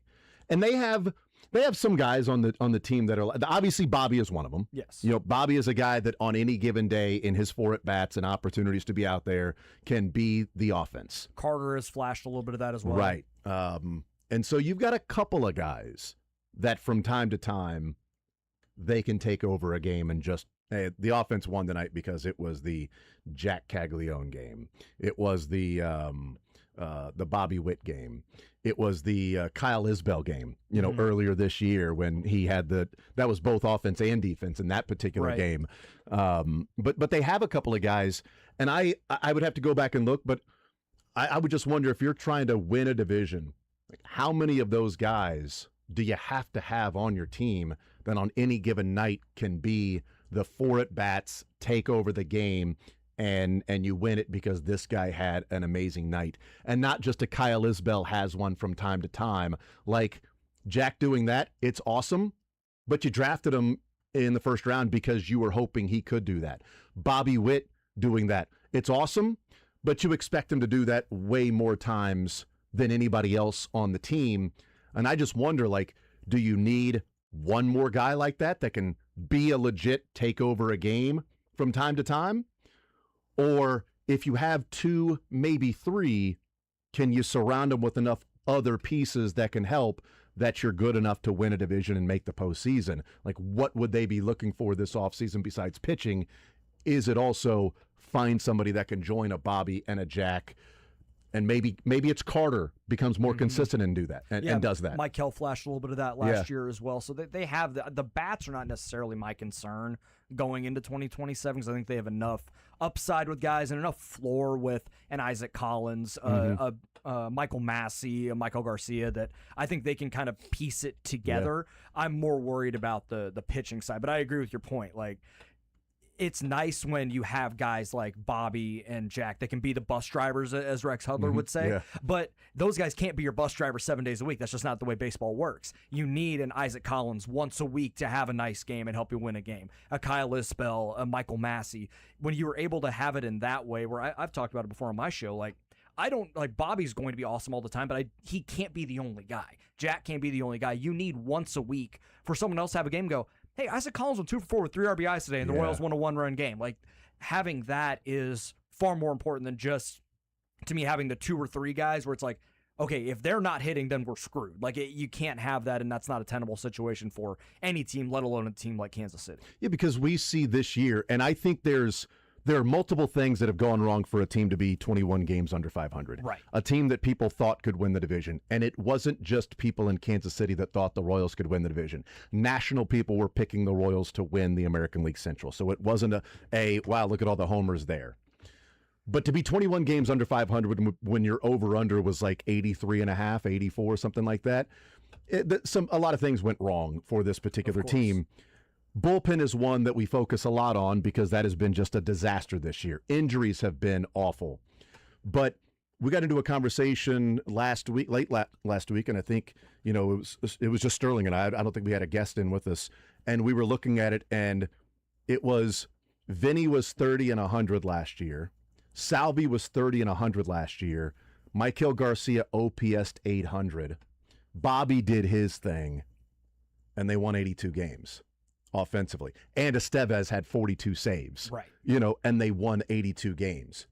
You're counting on all of those things to stay the same and then add on to that with Jack getting better, Carter getting better, Reagan's maybe being back, Bubich is back. You've got these things that can add on to what was last year, what you couldn't plan for. Maybe you would hope for the best, plan for the worst, but I don't know that a team can plan for 3 of your guys that you were counting on majorly last year in your offense to have awful years. Garcia slipping to sub 700 OPS and getting hurt and injured. Vinny OPSing in the 600s and being hurt. Salvi falling off a cliff with his bat, OPSing in the 600s. The bullpen being just a total disaster. Your guy that had 42 saves throws one game for you and then is just disappeared. And he's throwing 87. And it was like 88. Yeah. He's throwing Kyle Hendricks fastballs. The lefty you brought in to take up for Zerpa being traded, it just has nothing left in his arm. Maybe that could be maybe that could have been expected to a degree, maybe not expected, but planned for because his trend was heading this way anyway. But it wasn't so bad that I thought he was going to fall. Like, even if he regressed a little bit, like, you didn't expect it to be a 7 ERA and he has nothing. Yes, right? to be DFA'd. Right, to even be DFA'd was shocking. Right. So at the beginning of the year, no way. So a number of those things had to go wrong, and they did. But as I look at next year, I want to talk to you about the bullpen and the pitching as well. But as we're talking offense and what Bobby can do and what Jack did, we discussed what JJ had to say on that was Monday, right? So we discussed on Tuesday what JJ had to say. So we haven't had you on since then. But JJ went around and just named every position. Catchers were good. Vinny at first, Massey and Lofton at second, Bobby and Michael, Collins is coming on, Isbell defense in center, Jack in right. And it was like, hey, there's the 27 Yankees. It's good, right? We're fine there. But can you just simply bank on Vinny and Salvi and Michael are going to bounce back to what they were in 2025. And all of these guys are going to continue to progress, and Bobby's going to be Bobby, and the catchers are going to be the catchers, and then you just focus on bullpen and starting pitching and expect that to be a winning formula? Well, certainly I don't think you can expect Salvador Perez. I mean, who knows if he even plays next year? Like, that as part of the conversation as well is this his last year, or is he going to come back next year, and what can that role look like? Is it just the Miguel Cabrera, Albert Pujols, like Joey Votto end of their career? They're not playing every day. They're in there, in pinch hit situations. It's more of that role. Or is he going to be an everyday player? Because if he's an everyday player, I think we have to have a lot more questions about what the 2027 Royals will look like. But for the most part, as I mentioned before, like, I don't have as many concerns about the offense just in a vacuum. I think there's a lot of the runners in scoring position stuff they have to clean up, because that's been a problem for 2 straight years now. And I think it's really interesting as we look at this, and I was talking with a buddy of mine about this yesterday, where I think, at least to begin that game, the Cubs scored 7 runs and 6 of them were with 2 outs. Yeah, that's right. And so it has been, for both the offense and the pitching staff, the high leverage, like, come through in key situation stuff has failed them both. And I don't have the numbers in front of me with the 2 out pitching stuff, but it feels like a disproportionate amount of runs that they give up are with 2 outs, and the Royals, when it comes to runners in scoring position, are one of the worst in the league, and they don't slug. So that to me falls on a little bit of some coaching, and they got to figure some of that stuff out. But if that even comes up to league average, I think things can elevate. But is that unlucky, philosophical? Is that personnel?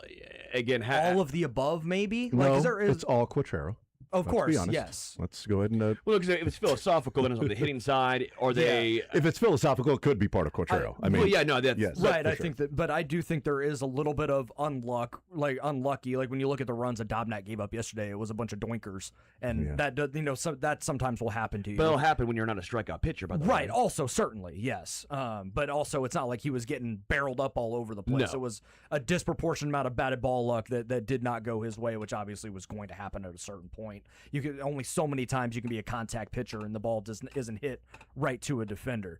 But on the hitting side as well, like, we saw it elevate a little bit. Like, in June, the runners in scoring position stuff got back to where they were like in the top 10 for the month, and then it just plummeted back down, and they can't string hits together, and they don't slug enough to where to make it matter. So I think that's more of like the philosophical aspect of trying to figure out, okay, what is this? And some of it is between the ears of the hitters too. Yeah. Like, there's only so much that the coaches can control in that regard on the mental side of being able to come through in those situations. Like, you can't quantify clutch, and that's a huge conversation across all sports, but in some ways you can, because you can see it reflected in the numbers. I mean, yeah, it's like, who's clutch? I don't know that it necessarily means somebody's clutch, but what I would say... Can you slow your heart rate down and just exactly get a ball in play? Yeah, what's clutch? Do I approach this? Am I overwhelmed by the moment? Then I'm probably not clutch. Right. If the moment is big and I'm there and I'm just approaching it, and I can actually, the moment lets me lock in more, then more times than not, you're going to come through. Correct. And you're going to be clutch. The crazy, heart rate, as you mentioned, the heart monitor and heart rate that they had with Patrick Mahomes. Mahomes, the heart rate is higher when he's on the sideline in a close game. Then when the snap happens and he's running around and looking, his heart rate drops. But when he's on the sideline watching, his heart rate is through the roof. And it's like, okay, that guy, when it's on the line or things are going crazy, he's calming things down and slowing things down. Like, that's just unbelievable to be able to do that. And I think Bobby, we've seen him in the 9th inning come through so often. And maybe just approaches it. I think it's like a 160 weighted runs created plus in high leverage situations just this season alone. Right. Yeah. So is that clutch, or he's just really good? Well, I think it can be both. A little bit of both. Yeah. You got to be really good. Whereas I think Jack, if you actually look at some of the high leverage stuff, it's like a 38 weighted runs created plus or some grade. Like, he's got to figure some of that stuff out. Right. Absolutely, but that happens he for does. Young players. Not everyone is Bobby at 23 being able to figure that stuff out. That's why he's an MVP candidate. Exactly. But as JJ went around the field naming guys, is he wrong in naming Collins and Massey? Because I want to give you these numbers first of all, while you think of the answer there. But I want to give you these numbers. Michael Massey's last 56 games, which for the most season he's been, he's 720 OPS. So this isn't much different, but it took him a little bit to get rolling, and it was like, here's Massey again. But I would chalk that up to new batting stance, new swing, and now at the big leagues. Missed a little bit of the end of camp as well. Yes, for sure. And so now at the big leagues, now you're working in your new swing. And do you trust it? Do you stay with it? We've been once bitten, twice shy with MJ Melendez's new swing, and then he turned into be MJ Melendez. Last 56 games for Massey, batting .285, 324 on base. Could be better, but I'm not. He doesn't walk. He's That's not a just part guy. of it. Yeah. 446 slug, so it's a 770 OPS for Michael Massey in his last 56 games. Isaac Collins, the problem with bad seasons is that narratives are written at the beginning of the year. So the 2024 bullpen was terrible. It was awful because the first month it was bad. Then it turned out to be pretty damn good. Right. And a pretty decent reason why they were able to make it to the playoffs and win some games is because that bullpen came through. Angel Zerpa against the Orioles with men on base was something that nobody, oh my God, here's Angel Zerpa. Well, because we watched him at different times at the beginning of the season not come through. Then late in the year, that's what he was doing. That was what he was best at. And so doing that in the postseason wasn't necessarily a surprise from what he had been doing. That was just a continuation. Collins' April was so bad, it colored a So lot bad. of it for people. Last 42 games, smaller sample size than Massey, but last 42 games for Isaac Collins, 275, 342, 464. He's OPSing over 800. He would be pacing for, and this is who he's going to be. He's not a left field slugger. He would be pacing for 12 home runs, 42 doubles. So that would give him 54 extra base hits. Throw in a triple or two. So let's say 56 extra base hits and about 69 RBIs, 50 walks, 100 Ks for Isaac Collins. And playing much better defense than he did in April. That was one of my issues is not only was he bad in April offensively, but his routes were brutal. How many false steps and then some of that getting used to the new outfield. Yeah, but right. he's been really solid since even if the metrics over the full season don't bear it out, he has been a lot better lately. And so the better defense in left field and some pretty significant highlight plays. Right. And these last 42 games, if that continues in the final 40 some odd games or whatever, or 40 or less games, and we're looking at what is almost a half a season worth, and if he does this, is JJ wrong to name Collins in left field and say we're good? I don't think so. Like I said, I think a lot of the way Isaac Collins was viewed was that first month when he hit like a $120, and it was like, oh boy, they bought high on a guy that had a decent rookie year, but at the end of that year he was getting benched, platoon, wasn't playing every day. But as the sample has grown, you've seen he's about a league average, slightly above hitter, a good defender. He can steal some bags. He's a good runner. He hits a bunch of doubles. He does not do what Andrew Benintendi and Jonathan India did when they got here trying to sell out for some power. He's got some. He's got a good bat speed, but he's going to play the ball to the gaps, and he's going to run. And I think he's done a good job of that. And if he's going to be your left fielder and you're counting on him to hit in a normal lineup, hit seventh for you, that's fine. What you're asking Michael Massey to be is a league average hitter and a plus defender, and that's what he has been. If you're going to ask him to hit seventh or eighth for you, that works. If you're asking Michael Massey to be your 5 hitter in a normal lineup, that's where the value, it's not quite there. Same with Isaac Collins. They're being forced into that role because of the injuries and the way the lineup is constructed right now, out of their control. But if that's what you go into next year with, I think that's fine. Yeah, Collins has gotten better defensively as the season's progressed, which is nice to see. You're right. I mean, the first month or two was a disaster for Collins defensively, offensively. There weren't many redeeming qualities, quite frankly. But then he's OPSing now at 705 with league average defense. And even if you take it back to just to give it a larger sample, since June 1st, okay, I had it pulled up. And that is 200 plate appearances. It's a 750 OPS. Well, my point is you can't even take 55 games. Correct. You can't take away what happened. So I'm just going to count it because I think this is just a perspective how early season can color the viewpoint of fans. Isaac Collins, again, league average bat now, league average glove, 705, OPS, been solid. People kept talking about how Kyle Isbell, look, he turned it around. He's got a good bat now. He's been horrific since he came back from the injury. He is OPSing at 619. And he popped up a bunt yesterday, which is like the only thing he's been good at for a long time. I mean, and he can't bunt. I mean, if he can't bunt, then we got problems. I'm with you on that. That's the other thing with Isbell that I think is sort of getting glossed over is that Isbell's a guy that, batting ninth, he can lay down a bunt. In that situation, Isbell, safety squeeze, move a runner over. You never have an issue with Isbell. He can't bunt this year either. No. He's been bad. Yesterday wasn't the only time. Yesterday to me was he's had a few moments where it's been really rough. Yesterday to me was that's what I've seen from Isbell this year. I don't know what's going on from that standpoint. And my point with him, I always go back to this. I think he's a very good defender. I don't think he's quite this. People overinflate the but it is very it's good. really good, but he's got no arm, which doesn't matter as much in center field. But I think people view him as like this top 3 center field defensive player who has a slightly below average bat. I'm like, he's got a really bad bat, and he's got a top 6. It's not like Denzel Clark when he was robbing all those balls in center field, right? It's not quite that. Well, I think it's not Kevin Kiermaier. Yeah. But keep going back to. See, and that's the spot that I would ask JJ. No, you're not fine at center field with Kyle Isbell. Defensively, you're good, but Isbell should be more of your bench outfielder that can come in and run for Salvi. At a peak 4th outfielder. Yes, and then, hey, now I can put him at any position in the outfield, or I can move Kane somewhere and put somebody else in center, or Dyson, or whoever, and move some people around, and now I'm just putting my best 3 outfielders out there in whatever spot. So you get a center fielder that's better than Isbell. He runs for somebody, and then he goes and plays center field, and now you've got some guy. Now you got a really good outfield that can go and track down the baseball, but this is your everyday guy. I mean, if he's batting ninth, 1 through 8 have to be really, really good, and he's got to be so good defensively to make up for that bat, even if he's batting ninth. If he's batting ninth in an offense, that's awesome. It's different than batting ninth on an offense that's at or below league average. The problem for the Royals is the center field crop for free agents next year is not great. Like Trent Grisham is at the top, but I would be stunned if he leaves Yankee Stadium. He's like built in a lab for that stadium with enough pull side power to hit 25, 30 jacks when at Kauffman it's probably closer to 15. Dalton Varsho, who's an upgrade from Kyle Isbell, but by how much? The bat has not been as good the last couple of years, although the defense is very good. So you're getting instead of great value, you're getting just the regular name brand, but by how much better is it?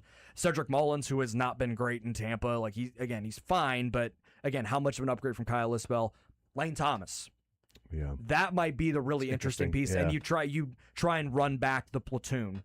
But maybe you give Lane Thomas more of the run in center compared to Isbell. Even if the defense takes a huge hit, I would be intrigued by that possibility. And then it's like Miles Straw and Victor Robles. There's just not much there. It would be a trade you'd have to make, but then who's giving up a decent center fielder? So it becomes a weird spot. I am saying this. There's a little tongue in cheek here, but there's also a legit question to go along with it too. Oh yeah, I see your cheek. Yeah, I see the tongue in there. Yeah, It's right here. I got a canker sore right here.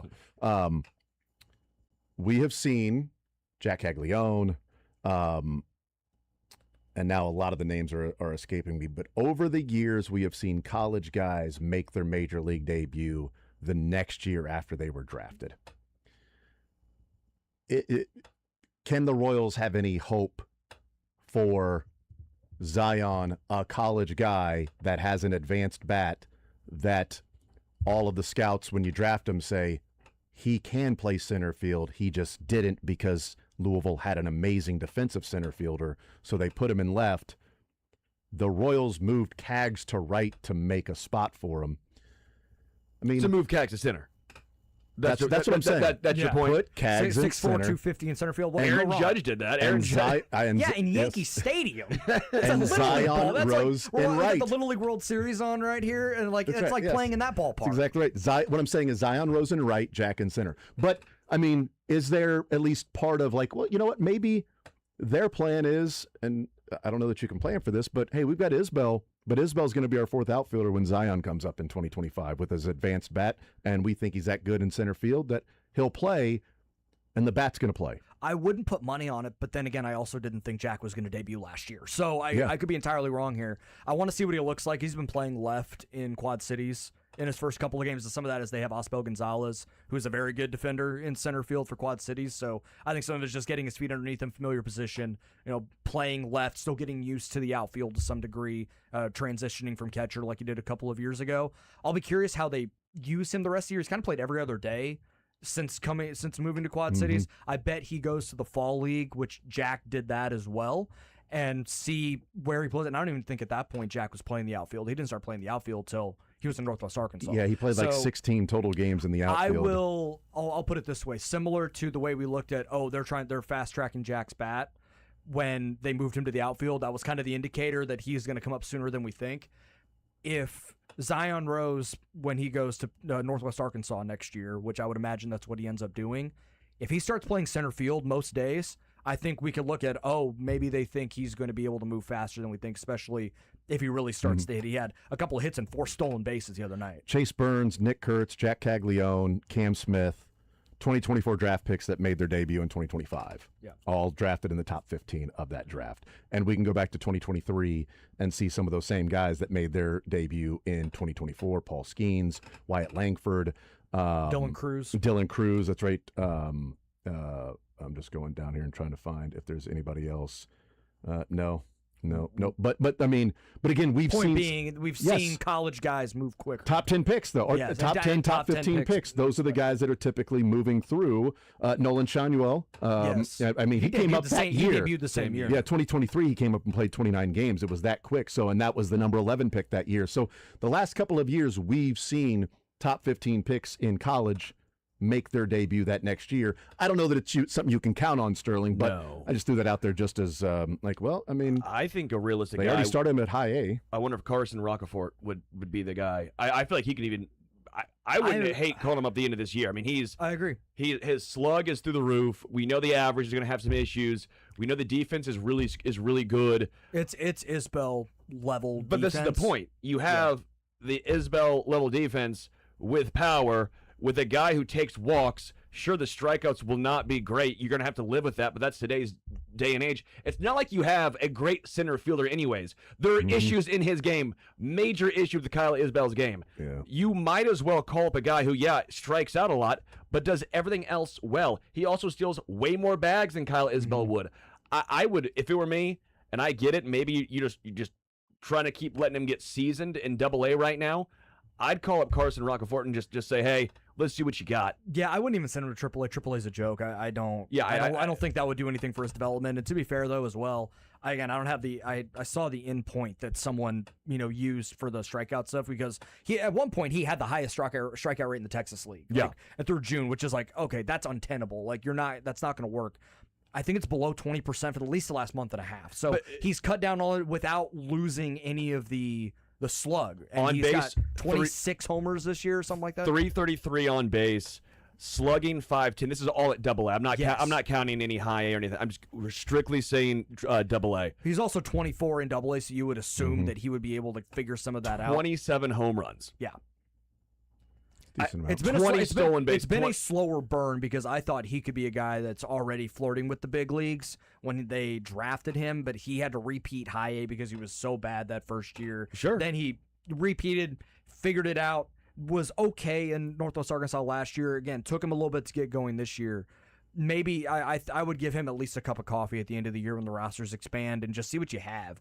Even if it's a 15-game sample, just see, okay, can we maybe look at this as you're not guaranteed to be our starting center fielder to begin, but we're going to give you a really good shot in camp to earn that spot and see where you end up. 3 games at Quad City, Zion Rose was also getting on base at 400. So you wonder, does he make his debut next week? 400 on base percentage already in 3 games at Quad Cities. What else do you want him to do? He can really run, man. He had 4 stolen bases in his first or second game. He's 5 of 5 in stolen bases so far. In 3 games? In 3 games. Well, I mean, that just paces out very well. He's going to steal clearly 200-plus bags. Ricky Henderson, move over. I mean, come on. I wanted to talk more about this, but maybe we'll do this next week. But Daniel Lynch, just in bullpen in general, I wanted to talk bullpen and pitching, but I wanted to get your thoughts on Daniel Lynch. We talked with Jack in the first hour. Sterling and I talked about it on Friday. The move and strategy behind Daniel Lynch from bullpen to be stretched out into a starter for the rest of this year to see what they have. 35 pitches in his first outing on Friday against the Cubs. I think it's just out of necessity. I don't view this as a long-term move him back to a starter. I don't think the stuff plays as well as like Chris Bubich did the starter to reliever back start, but his stuff is way better than Daniel Lynch's is. I think in the 1 to 2 inning spurts that we've seen from Daniel Lynch, it's no shock that his stuff is played up and it's better. I don't think they can stretch him out to be a starter long-term and then have any success. We also have a pretty good sample of what Daniel Lynch looks like as a starter in the big leagues, and it wasn't that great. So can I bring back one more bullpen Yes, point please. really Yes. quick if we have some time? Oh, yeah. The deployment of Steven Cruz on Saturday was very intrigued by that because I thought he was going to get the 9th inning. They gave it to Nate Pearson who got it done. But they brought Steven Cruz in the 8th. Did you see who was up that inning or where they were at in the order? It was 3-4-5 in a 1-run game.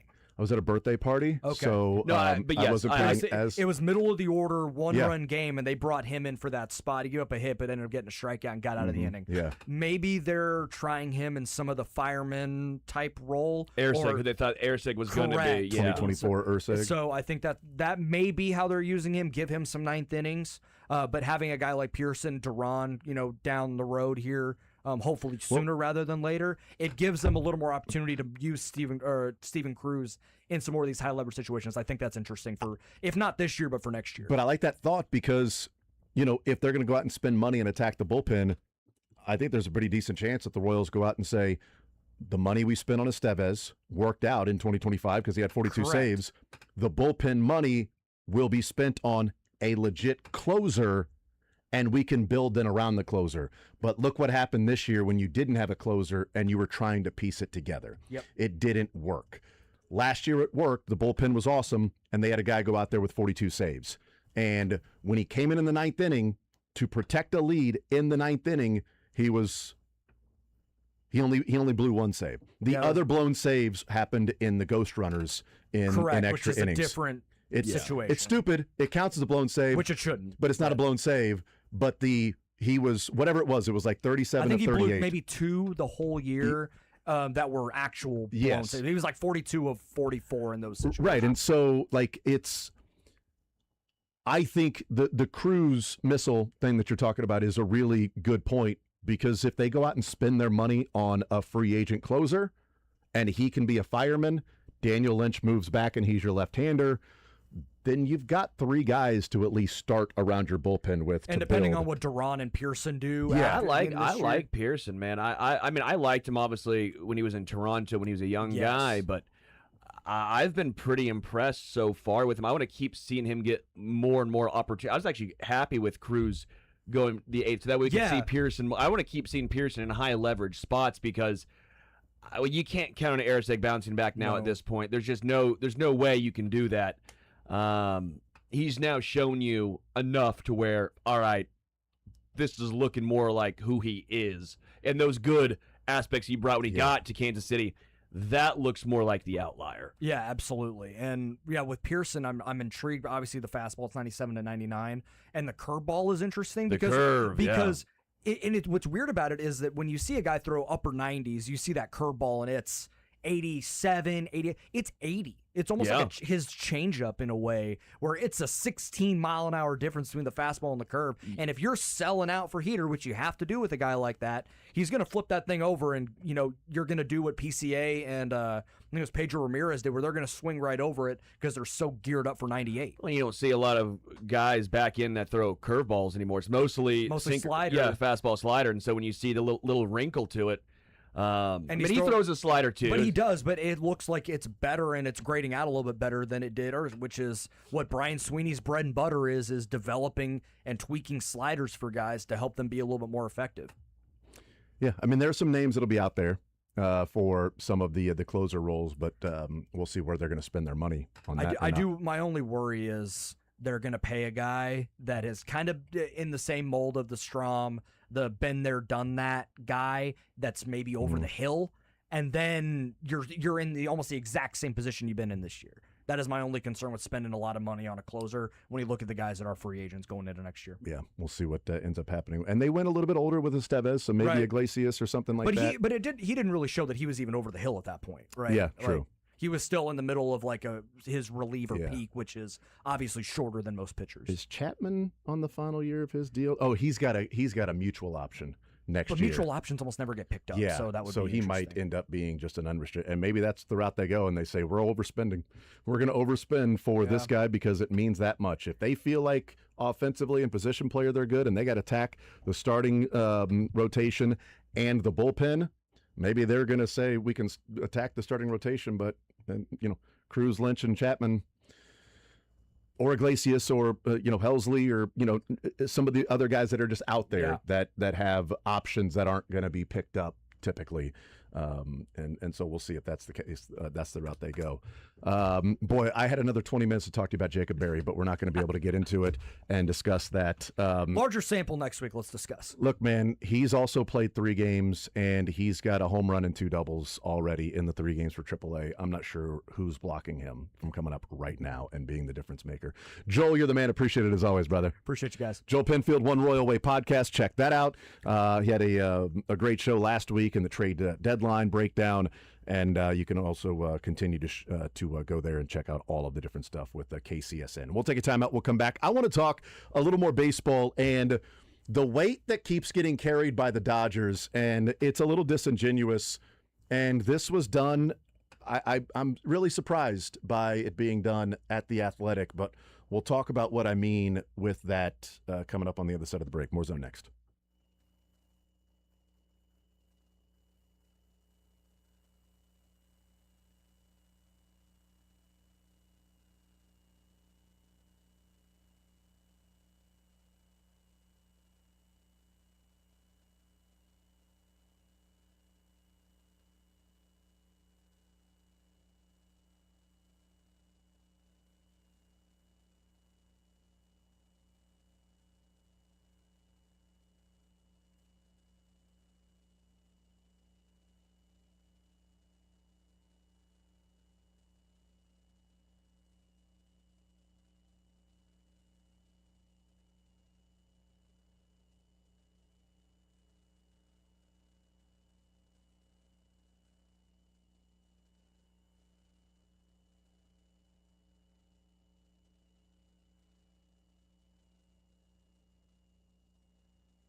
All right, we continue right here on Sports Radio 810 WHB. Jason Anderson with you, Sterling Holmes, Michael Darcy, heading up until 2 o'clock. I wanted to bring this up.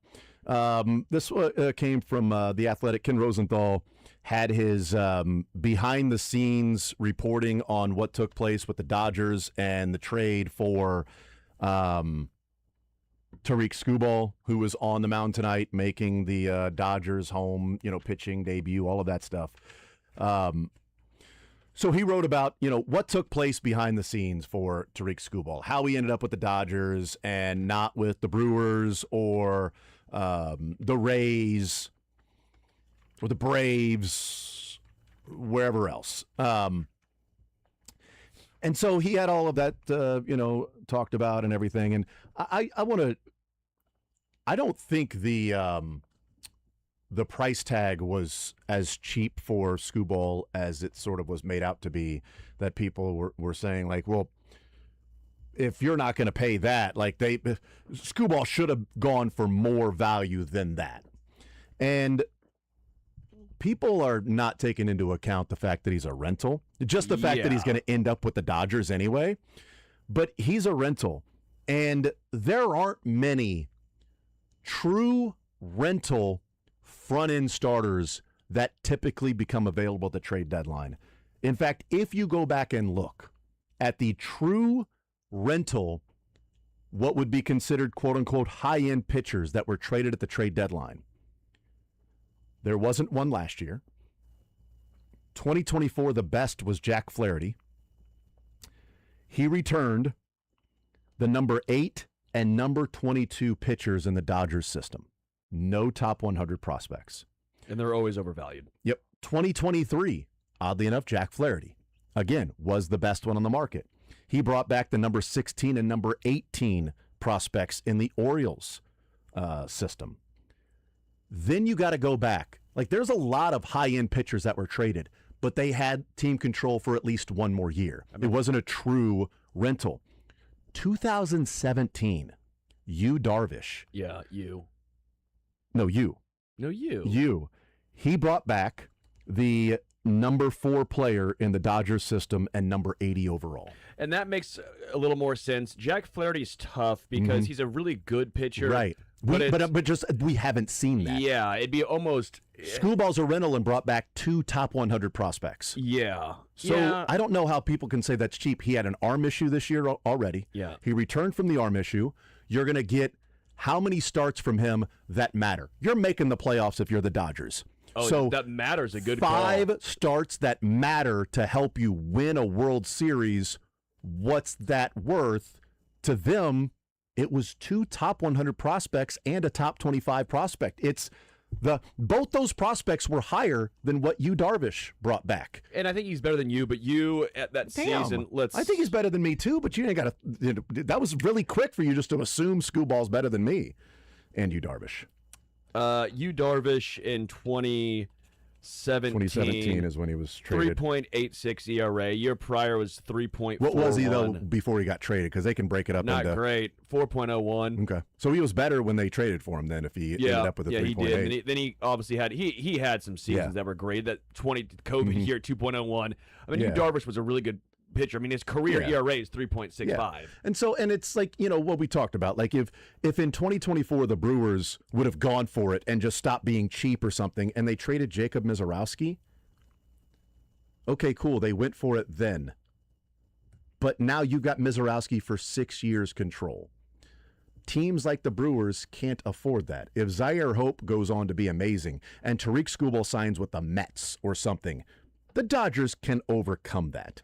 And plus, they got Zaire Hope because they had already paid for Freddie Freeman and Shohei Ohtani, so Michael Busch, they could move because he was blocked. I bring all that up as sort of the backdrop when people say, what the Dodgers, didn't pay enough for Skubal, and this was other teams around the league that weren't willing to give up prospects because they want there to be a lockout. And so they were willing to let the Dodgers just get Skubal so it would then force the CBA and lockout. The issue was he would be a Yankee if Detroit was able to get Lombard. The Yankees told him in no way, shape, or form is Lombard touchable. Sure, yeah. Okay, they wanted Lombard. They said no. The Rays presented prospects that were further away from the big leagues. The Tigers were looking specifically for prospects that were close to helping because the Tigers don't want to go into next season and say, we're going in with this group. They wanted guys that could help maybe this year and certainly next year. The Brewers' sets of prospects that they were looking at didn't fit for where the holes were for the Tigers. So when you start to hear the behind the scenes and the other GMs go, well, we were aware of what the trade was and we would have taken the Dodgers offer. We would have gone the Dodgers over if my system was this. Exactly like the Tigers. Who's on the team? Who's ready to come up? As opposed to what the Brewers and the Rays offered, I understand why they went Tigers or went Dodgers. I would have done the same thing. But when we talk about all of these things, the national sort of carrying the weight a little bit and carrying the water a little bit for the Dodgers. Here's Ken Rosenthal. Because I've seen this from different Dodgers fans that I think are being a little disingenuous in how it works. He writes, often lost in the debate over the Dodgers is just how much they are subsidizing their small market brethren with the amount of money they pay in revenue sharing and luxury tax. The Dodgers are expected to contribute more than $200 million in revenue sharing this season. Their tax bill last season was $169.4 million. So we've heard that from many Dodgers defenders of, okay, you're saying that they are given this sweetheart of a deal because of their bankruptcy in 2013, that now they're, not paying in, around $50 or $60 million per year in revenue sharing for the TV network. But look at all the money they are contributing in the luxury tax that goes to the small market teams. This is an absurd argument because they're paying in the luxury tax because they're paying for all of the players. Correct. The luxury tax doesn't come out of the owner's pocket. The luxury tax is there because they are willing to pay all that money for their players because they have that much money each year that they're getting from their TV network deal and the revenue that they are generating as well. And it's also missing the point that, like, the Dodgers are going to contribute $200 million into revenue sharing. Only half that goes to revenue sharing with other teams. The other half goes into retirement funds for the Major League Baseball players. So that's part of the luxury tax. It's split 50-50 in the luxury tax. It's part of the reason why the players agreed to a luxury tax, is that 50% goes to the retirement funds. All the luxury tax. So the Dodgers paying $200 million into revenue sharing is not $200 million going to small market teams. It's $100 million that then the commissioner shares with what they would call eligible teams to receive revenue sharing. And the first whatever part of the TV network deal that the Dodgers bring in, and they go, yeah, but they're bringing in all this money, and it doesn't matter why people are bitching about the $50 or $60 million extra that they have or the less that they're being taxed, because a lot of that is revenue sharing anyway, which the Dodgers get back because the TV network local deal revenue sharing is put into a pool and evenly split with the 30 teams, including the Dodgers. They aren't just paying and giving that to small market teams. So it's like, somebody that's worth, tens and 20s of millions of dollars, and they go, yeah, but I put in more for taxes than that poor person. They should be able to just spend more money. Look at my money that's supplementing them. It's a poor example, probably, but it's the argument that they're making of, well, people aren't even bringing up, and lost in the debate, is the Dodgers paying all this in luxury tax. The luxury tax is because their payroll is that high because they can afford to have that payroll and they can afford the luxury tax. I promise you, Mark Walter, the owner of the Dodgers, he's not coming out of pocket. He's not going to the bank to pay the extra $200 million per year. No. That's part of the revenue that they're generating there with the Dodgers. So when people talk about cheap owners and why doesn't this owner do, Mark Walter ain't walking around and paying out of pocket for different players. That's not happening. No. I wanted to look this back up as well, just on the first argument of the trade itself. Yeah.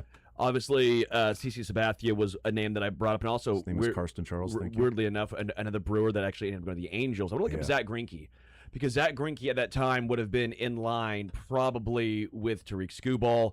Greinke won a Cy Young in 2009. Obviously, he was on the rental side of things with the Brewers, and they traded him to the Angels. What was the return for him? It's pretty good. It was Gene Segura, which was a top. Oh, trade him to the. I was thinking Royals to Brewers. My bad. Go ahead. You're good. Because this was mid-season. Yep. Right here. Right, because that was off-season. And they traded him for Gene Segura, who was the top position prospect in the Angels system. I think Garrett Richards was the top prospect overall, if you remember him, the pitcher. Yep, absolutely. But Gene Segura is their top position player prospect, as well as 2 AA pitchers. That was the return for rental of a former Cy Young winner, not that long removed, Zach Greinke. And so if you look at that with these... What year was he traded? 2012. 2012. Okay, so I'm looking at it right now. Gene Segura was number 50 in Major League Baseball prospects. So that's that's a top 100 prospect that they brought back and for then him. 2 AA pitchers who I didn't really know. Ariel Hope, I remember. I don't know if he ever made it to the or Ariel just went out of it. But no, the point was it was basically Gene Segura was the main trade piece in that situation. Zaire Hope, main trade piece in this. And River Ryan's move. a top 80 prospect, too. I mean, take that as you will. He's 20. I know, but you keep dismissing that. But the reason he is this age is because they switched him to a pitcher and he had Tommy John. I know. I get it. I get all those things. If River Ryan comes up and is 27 or 28 and is a stud, it wouldn't matter his age and whether he was a prospect or not. It would be somebody that can just help out the Tigers. Look, I hope he sucks because he's with the Tigers. With the Tigers. I hope he's terrible. I saw a funny one where it was Patrick Wisdom, who is raking right now in AAA, but he's 34. And someone goes, that would be a top 100 prospect in the Dodger system. But I think it's a fair trade. That's funny. The more I've looked back at it, the more I think it's not this. By the way, real quick, the other 2 players were not top 100 prospects at that time in 2012 when they were traded. Yes, correct. Yeah, you got a top 100 prospect. Yeah. The Tigers brought back 2. I think Skubal at that point would have had more value than Greinke still. He was a couple years removed from said Cy Young. But again, I think it's at least a fair comparison because I don't think Jack Flaherty was going to be the same. Yeah, it's tough. It's tough. CC Sabathia, that trade, no one really transpired out of that one. I couldn't find the rankings right away of those guys. I thought the Greinke one was easier for me to find. Yeah, for sure. That's fine. Yeah. Skubal right now is 29 years old, going to turn 30 in November, so his 29-year-old season. Greinke was 28 when he was traded at that time. That's why I thought it was a pretty good comp right there. But yeah, and so you've got 1 top 50 prospect and then 2 top 80 prospects, including a top 25. Yeah, so if you look at what actually happened. That are both ready to contribute to the big leagues. For the Tigers, yeah. Next year for the Tigers. Because, I mean, if you look at it, really, the Dodgers gave up more than the Angels did if we're looking at Greinke versus probably the most that anybody's given up for a rental player. 2 top 100 prospects for a guy. Juan Soto. That was James Wood. I thought he had. Abrams. I thought he had 1 more year of team control. He may have had 1 more. Yeah, it's a good call. I think he did have 1 more year. I could be wrong, but I thought that's what they. No, because the Nationals were like, we are going to trade him now because we can get more because he's got 1 more. Yeah, year you're left. correct because he played a year and a half in San Diego. Okay, so he had that 2023. So you're correct. Was 1 more year of team control, so they maximized what they could get from him. You're correct. Something the Royals would never do, but yeah, you're correct. Yeah. But I mean, it's I thought it was a pretty decent price to pay, especially when a guy had an arm injury earlier. And you're talking about 5 Dodgers again are going to make the playoffs. You're talking about 5 starts that will be of substance for the Dodgers that they're giving up 2 top 100 prospects. Now they've run their organization to a degree that they are such a stacked minor league system that they can do that. So that's good for them. Nobody is arguing that they're dumb. No, correct. They are smart. Yeah. They are smart and they are well funded. It's both. The Mets are well funded, but they're dumbasses. They're dummies. Exactly. And if the Yankees wanted Tariq Skubal on their team this year, they could have had him on their team this year. They just weren't going to give up George Lombard. Which, would you give up George Lombard, who's early on in baseball is showing like, good God, he's got an amazing glove. Like throw him into the mix when we're talking about who the shortstops moving for. When we went how many All-Stars games does Bobby Witt start? I brought him up. And George Lombard talked about a couple of other shortstops that are in baseball. The A's, their shortstop that was traded for Mason Miller, that they have, one of the top prospects in baseball. And you see these guys coming up, and Lombard's looked pretty damn good so far. Like, yeah, are you going to give him up for rental Tariq Skubal? Even the Yankees that can pay all the money are like, yeah, not worth it. Not worth 6 years of this guy versus, what we're going to get from Tariq Skubal. We'll take a timeout. We'll come back. More Zone next.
Wrapping up this third hour on a Monday. No Mick Schaefer today. He's out playing a little golf. A little golf. Priorities. Priorities, Mick Schaefer. Where's Sterling right now? Golf. Golf. He's in the hallway working on his putting. He's set up like one of those little putting things you see in people's offices. Set it up at the end of the hall, and he's out there just putting right now. Goes all the way down the hall. Yes, that's right. It's a long putt. It's a long, long putt. It's tough, too, because you got to have the right speed to get up over that little hump thingy and then not then go on the other side of it. So difficult putt. But it's not a right to left or anything. It's a straight putt. There you go. More Zone next.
All right, we continue right here on Sports Radio 810 WHB. Jason Anderson with you, Sterling Holmes, Michael Darcy heading up until 2 o'clock.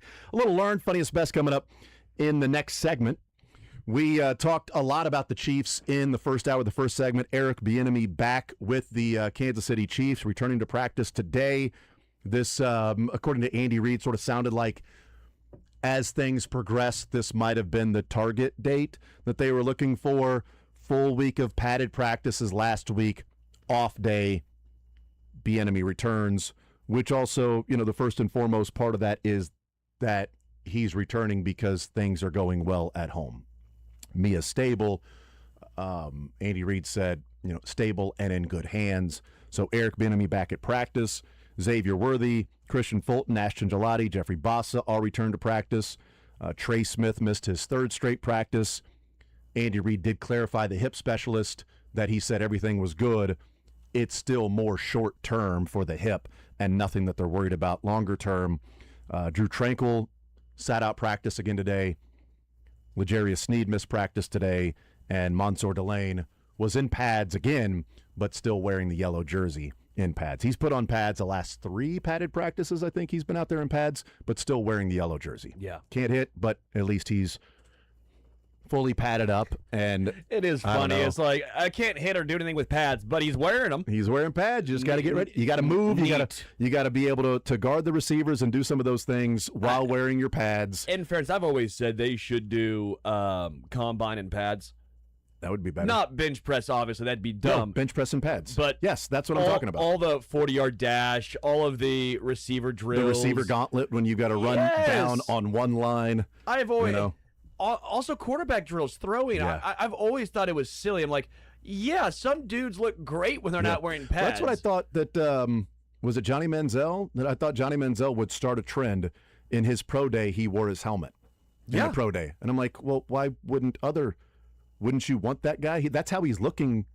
Correct. He's looking through his helmet. You know, now he knows exactly what route the person is running on air, and he's not wearing a helmet or pads. And he's throwing the ball like, oh, he looks amazing. Right. Put a helmet on. Thing that Johnny Manziel did. Yeah, well, there you go. I mean, it's rare. Not much, but he was ahead of his time. He was an NIL guy before NIL was there. He was making money off his name, image, and likeness. If he would have been an NIL, he might be the answer for the most money. Yeah, he might have made the... I mean, Vince Young, Reggie, obviously a lot of names, but as far as the personality with everything, it could have been... Most money gained and most NIL deals lost would all have been Johnny Manziel. Yeah, probably. Although he was making a pretty decent amount of money anyway. Behind the scenes, go to the back door. Go to the back door. Carson Beck may be the smartest of how he's handled the NIL. Like, Carson Beck may be the Chase Daniel financial decision quarterback. Chase Daniel was all-pro in quarterbacking business because he started like 5 games in his career and made like $46 million. Yeah. Like, you know what? That's great ratio. That's an all-pro. Carson Beck, it was like, is he going to enter the draft before the 2025 NFL season? He's going to stay in college. He's going to Miami another year and making $4 million. And so he exhausted his eligibility. He goes to Miami, almost wins a national championship, then gets drafted in the 3rd round. His 4-year contract is worth $7.4 million. He made 4 last year. Yeah. So it would have been, I don't know where he would have been drafted last year, but I doubt the 1st round. Agreed. In the 2025. So let's say he's drafted the exact same spot. He would make $7.4 million starting last year through the 2028 season. So 25, 26, 27, and 28. He would make $7.4 million. Then he'd be a free agent. Now, if he was amazing, you get to free agency a year earlier. You'd make more than that $4 million that you had. If he's generic as a backup, you're probably not making $4 million. But you get $4 million last year, so now through 2029, he'll make $11 million.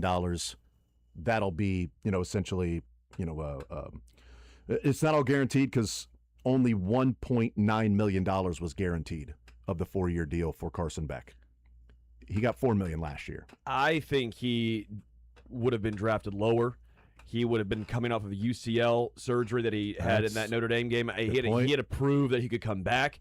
he was probably going to be benched at Georgia for what's the guy? His name's like, you know what I'm talking about, the Gunnar Stockton or whatever his name is. He proved what he could do at Miami, took Miami back as far as they went, right?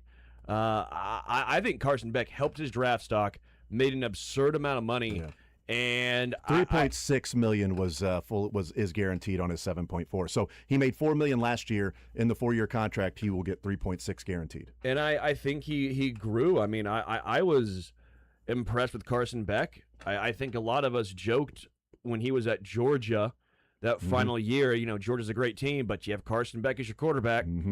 And he proved what he could do. He wins, clearly. I mean, I know Miami was a great team and Georgia was a great team, but now we're seeing what he's doing.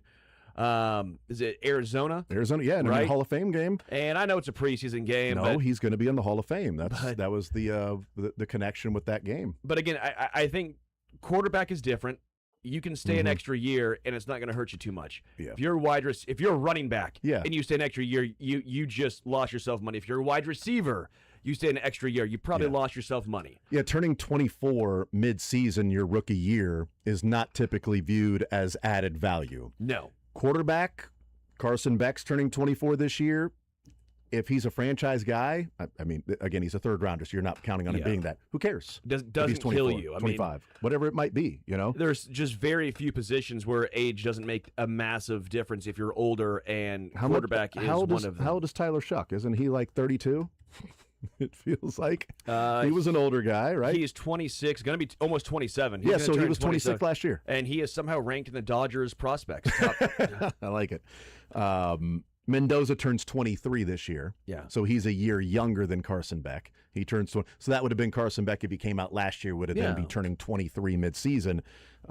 Instead, Carson Beck will turn 24. Well, there's the positives of NIL. You look at Akeem Mesidor, who used the NIL money to work on his game, and he is an older guy, but you saw the development that he did have and where that money was going. I think teams also valued that. I mean, again, everything can be used as a positive or a negative depending on the person, the player. Everyone's unique, always different situations, but that is the positive side, because I know we harp a lot on the negatives as far as, NIL babies, and they come in, they feel entitled, but then you get guys like Mesidor or Carson Beck, and you see the smart side of things. You see the intelligent side by Mesidor using that to improve his game. It's all based and comes down to the individual. Again, who knows what I would have done? It's easy to say, I'd use it on trainers too. Or I'd be like, no, that money's all going to Busch Lights and I think I know what you would have done. And a golf cart. I think I know what you would have done. Yeah, Busch Lights and a golf cart. Awesome car, golf cart. No, I'm not a car guy. Yeah, it would have been El Camino. I would have had an El Camino. 4 of them, just in case. One for that's just too much insurance. Different I'm smarter colors. than that. Yeah. Okay. Sure. I would have had an El Camino, a golf cart for sure, because I'm not walking to class. Yeah, that makes sense. Who wants to walk to class? Let's play this clip from Hall of Fame yesterday. It's clip number 3. Drew Brees had his Hall of Fame speech, and talked about ending up in New Orleans, and whether it was going to be Miami or New Orleans, but also his time in San Diego with the Chargers. And Drew Brees brought up Marty Schottenheimer and the influence Marty had on Drew Brees. Marty was my biggest fan. He would tell me that all the time. Even as he benched me 3 times and made me fight for my job every year with 2 greats, Doug Flutie and Phillip Rivers. The first 2 times I got benched, I deserved it. The 3rd time, I still don't think I deserved it, Coach. But nonetheless, it lit more than a fire. It forced me to access a place in my mind and my heart that I had not yet been. The adversity was not expected, but very necessary. I would never have reached the heights I did without it. I knew I needed to play better, but more importantly, I knew that he believed I would play better. Thank you to Coach Cam Cameron and Brian Schottenheimer, offensive coordinator and quarterback coach for the Chargers. I'll never forget a film session in 2003. I was coming off a tough game, and as we watched the tape together, they asked me the question, hey, why didn't you throw to this receiver? He was wide open. To which my response was, I couldn't see him. The tape paused. There was a moment of silence. They glared at me and said, it's your job to see. You reach a point in your career when you stop making excuses. It's usually a moment or an event where you flip a switch or make a very conscious decision, and it becomes part of your being. They were right, and never again would those words or thoughts come out of my mouth. I would need to find a way to play the game a little bit different, even if it was in a way that had not been done before. I mean, he was a smaller dude, and we always talked about how he looked through his face mask, right? Like his head was way up and, looking up higher, like he was almost looking through like the mouth part instead of the opening for the eyes that you're supposed to look through. It was like, man, he's looking a different way. But it was really cool to hear Marty Schottenheimer there and saying, I wouldn't be in the Hall of Fame if it wasn't for him because of him being my biggest fan. Benching me, whether it was deserved or not deserved, but it was because he expected me to play better. And then the impact with Brian Schottenheimer and Cam Cameron too, but just the Schottenheimers overall of why didn't you throw to this guy? Well, I didn't see him. That's your job. It's your job to see him. And it was a great point. It's like eventually you come to a point in your life that, the excuses are done. No excuses.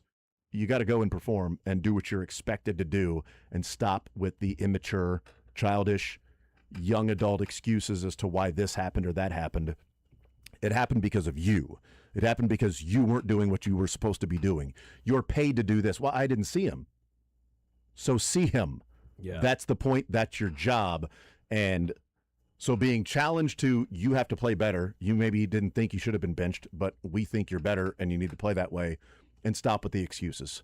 And then you become, it's not that easy, but that drives him to then become a Hall of Famer. And I think also people giving up on him and saying he's not going to be the quarterback he was before with that labrum injury when his arm got twisted all around because he went for the fumble. And see, Cam, go for the fumble. Smart. But his arm gets torn apart, going for the fumble. And then he ends up in New Orleans because the Chargers had Phillip Rivers. So it wasn't like they were looking, it's anybody but him. We don't trust the arm. Yeah. It was about time that they moved on and they go with Phillip Rivers. And Drew Brees ends up in New Orleans. And maybe some of that fire of being given up on and other teams around the league saying, we're not going to bring him in. He's not going to be the same guy. And to go there and then win a Super Bowl and break records and be a Hall of Famer is a pretty cool story for Drew Brees. Yeah, awesome. I'm always a huge fan of Drew Brees. Just such an amazing story. Seems like a really good dude. What he did for New Orleans, especially just during Katrina and all that stuff, just it felt so powerful. Yeah.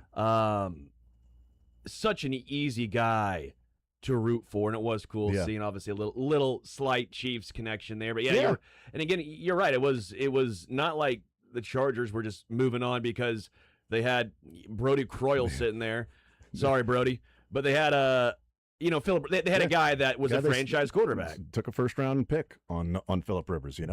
So they drafted a quarterback. One of the stories that he told, and it came from his biography. That he talked about this too. And we discuss like how good coaches are, whether it's college or the NFL. Sometimes it does not cross over. It clearly is not crossing over from NFL to go back to college like Bill Belichick. It hasn't really crossed over from the college to go up to the NFL. We've seen it time and time again of Spurrier and Saban and Chip Kelly and on and on. I work with Pete Carroll, and there's not many. Pete Carroll, yep, there are not many others that it's actually worked for, and that's back and forth. He's been able to do those things, and so. But he told the story in his biography about how he ended up in New Orleans, and then he told a little bit there, but he didn't get into the depth that he does in him talking about his career and New Orleans and what it meant. Nick Saban, was fine in Miami. If he had Drew Brees instead of Dante Culpepper, how much better are the Miami Dolphins than they ended up being? Sure. Drew Brees did not want to go to New Orleans. Now, he didn't talk about that in his Hall of Fame speech, but he was open about that in his biography, that it was New Orleans was wanting him, and they had this new coach, Sean Payton, but they didn't want to be there to feel like the saviors for the football team while Katrina was going on. Yeah. They didn't know what they were moving into. There was just if we don't have to sign there, it would be better not to go there. Miami. That was it. It was Miami. Miami. Went to Miami thinking that's where he's going to end up being. He got to Miami, and he told the story that he never met with Nick Saban. Yeah. Like the visit to Miami It was only with the doctors and the MRIs and looking at his shoulder. And then he left Miami after his visit and was like, well, that is odd. And then he told the story. He got to New Orleans and sat down with Sean Payton, never talked to a doctor. They never looked at his arm. He sat down with Sean Payton, and Sean Payton said, let's build an offense together. That was the visit to New Orleans, was building an offense with Sean Payton. And at that point, Drew Brees was like, this is where we're living. This is our team. It's a no-brainer. It's obvious. Now, if Nick Saban had sat down with him and said, hey, here's our OC, let's build an offense together with Drew Brees, and didn't look at his arm, I don't know how much different history is. I don't know that Nick Saban is going to Alabama if Drew Brees is the quarterback instead of Dante Culpepper. We know that Sean Payton isn't doing what Sean Payton was doing with Drew Brees in New Orleans. Maybe he found somebody else and turned them into a stud, but it was a great combination and a great marriage between the two, and it's why Drew Brees had Sean Payton introduce him to the for his Hall of Fame speech, like that connection. But it was also, Sean Payton also had to be right about that the shoulder was going to be fine. To bring him in and go, we don't care about the doctors and all that stuff. When we go to sign you, we'll look at that stuff, but your visit is not about that. I don't care. Let's build an offense together right now and go through this and see what we can do. And then, if you want to sign here, we can look at the doctors, but we don't think that's an issue. We're ready to go with you. In Miami, that was the entire thing. Well, it was almost like what Max Crosby had happened a little bit with the Ravens this past offseason, right? Yeah, right. The whole conversation. I don't think he ever met with head coach, didn't meet with the GM. Yeah, and it was like, hey, I met you, but it was kind of it was like later on in the day. Like he thought he was going to meet him earlier. And by the way, I don't think it's crazy that the Dolphins said, hey, you just tore your shoulder to shreds. Let's go ahead and look at it before we sign you. But the fact that you don't even see Saban or you don't it's not a regular visit. It's just a doctor visit is essentially what it was with the Miami Dolphins doctors. If that's the point, you should have the doctors fly out to him to make it. So then if it's fine, then you can actually meet with them and go through the stuff there in Miami. Because it was also like you met with Sean Payton, and then Sean Payton took him around to New Orleans and said, hey, I know what you probably see from TV. Okay, here are the areas that need help. This is the impact you can make. Now, here is also some other areas where you can live.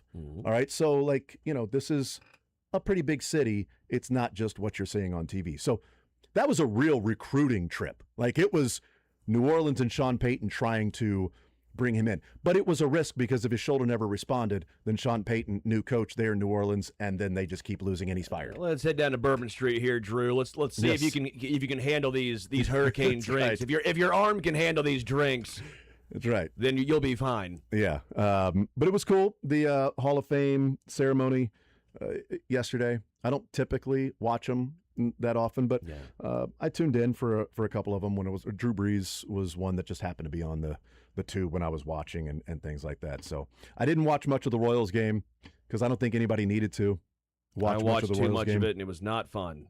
It was, we were playing with Legos. We were building some Legos yesterday, so I had it on in the background on my phone while we were playing doing dominoes some Legos. and watching. We're playing some dominoes and watching, yeah. There you go. Play dominoes, order dominoes, Legos, whatever it is. Pass the time when it's 150 degrees outside and without having to just sit there and just pay attention to everything going on in a Royals game when they're getting punked. You have it on, and every time you look up, it's like, oh, great, Ian Happ hit a bomb. Oh, great, at least the Royals got on the board with a 37-year-old. Marte got a hold of it. Marte got a hold of it. There you go. Yeah.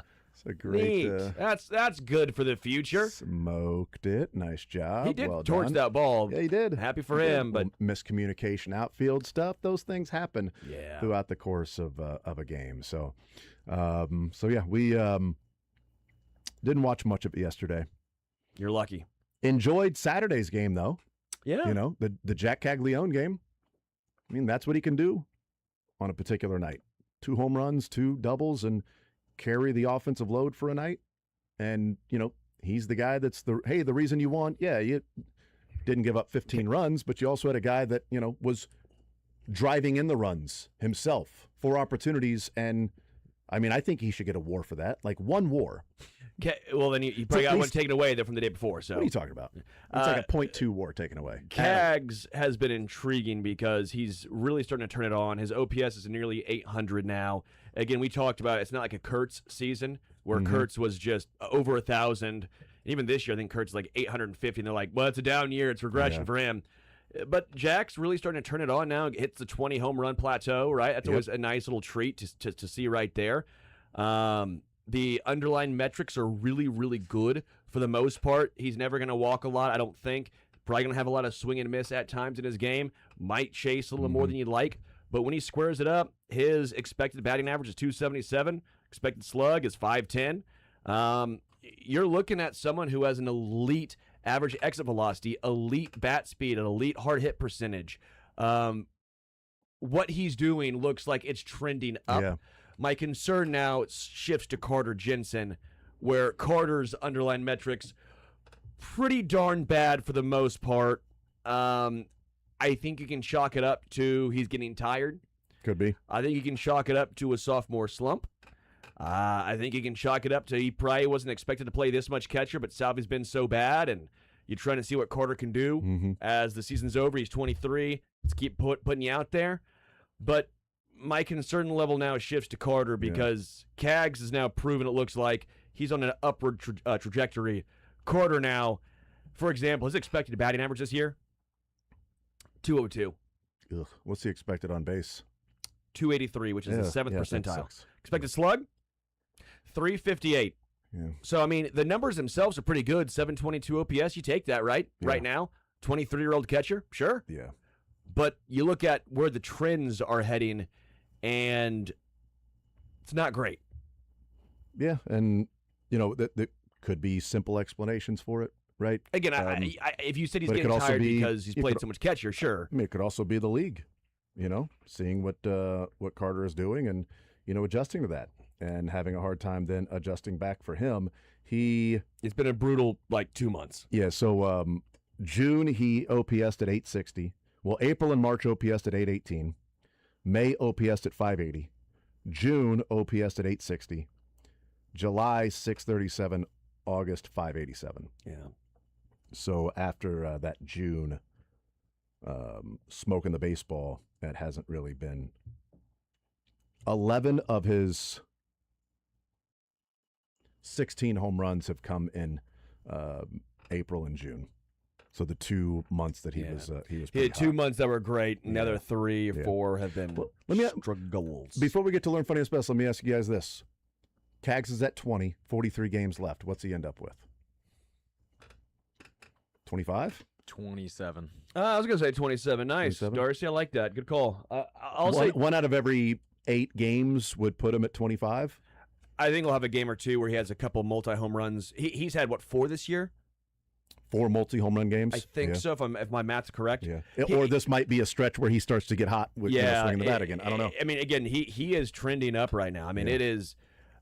He had a really bad stretch there where remember he got super hot after the All-Star break, and then he had that really bad stretch. It looks like he's starting to turn back up a little bit now. So I'll say he hits 27. 27. I think I'm going to go 25. I think Wow, I'm you gonna hate be, him. I'm going to be a little more conservative and go 25 in the 43 Those games. COUs really got you. Got you thinking. Yeah, now it's got that what it is? Jason be the most. Yeah, I don't want to be. Now There's it no counts. way. Oh, it doesn't count now. Dang it! It doesn't count now. It can be crazy optimistic. I don't want to get caught up in the moment of the Saturday game that he was awesome and be like, no, I think he can get 7 home runs Hey. over the next 43 games. Call me Usher, baby, because Why I'm is that? so caught up. Is that what it is? Got to let it burn. I don't think I'm going to call you either of those. These are my things. confessions. I'm still not going to do that. So it'd be 1 home run every 6 games for Cags. The rest You of the got way it to get to bad. 27. The hate you have for Cags. I know way too many Usher songs. Yeah, I would like to just let you burn, but I I'm gonna. did that one, but that's fine. Damn it, you did. Fine. Let's just- OMG. Yeah, let's just go. You know what? Let's just go ahead and take a break. I don't know which songs you named because I was looking up actual stuff, like how many games per home run sorry, it would we take for started Cags to talking get to Usher- 25 or Usher, 27 baby. or 30. You need one every 4 games. So I don't know what songs you named, but I know this. We'll get into Learn Funniest Best next.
Sports Radio 810 Sports Center. Summer is the perfect time to build your decking at Deck's Docks. We urge you to deck it right the first time with Fiberon decking. Fiberon means low maintenance, long-lasting beauty with the rich look of real wood without the upkeep.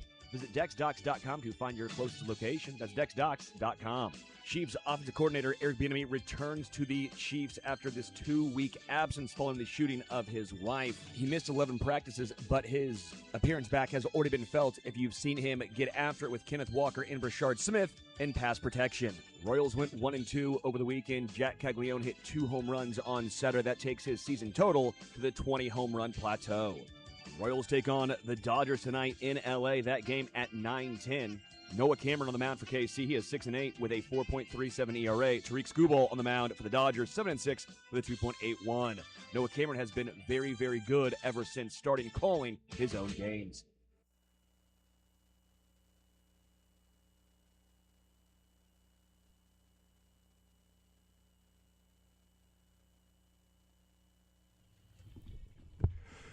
All right, we continue right here on Sports Radio 810 WHB. Let's get some learn funniest best from the weekend around the room. We go and talk about what we learned this weekend, what the funniest from the weekend was, and the best from the weekend. What I learned this weekend is there was a wedding in Portugal that 2 random people turned into huge celebrities.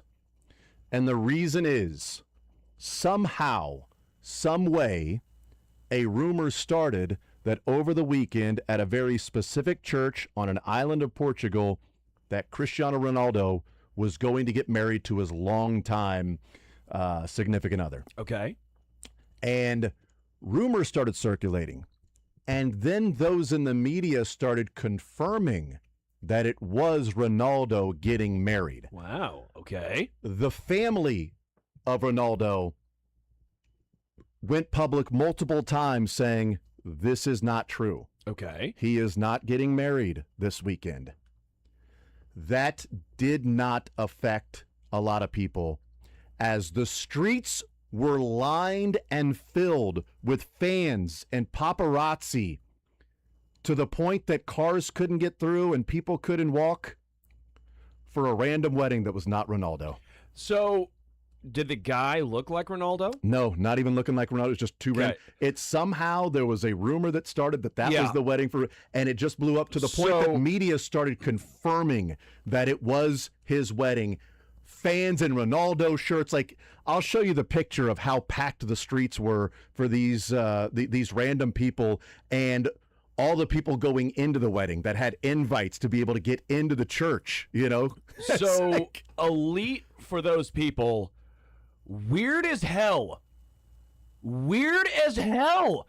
Who the heck waits outside and lines the street for people you've never met? I mean, T Swift.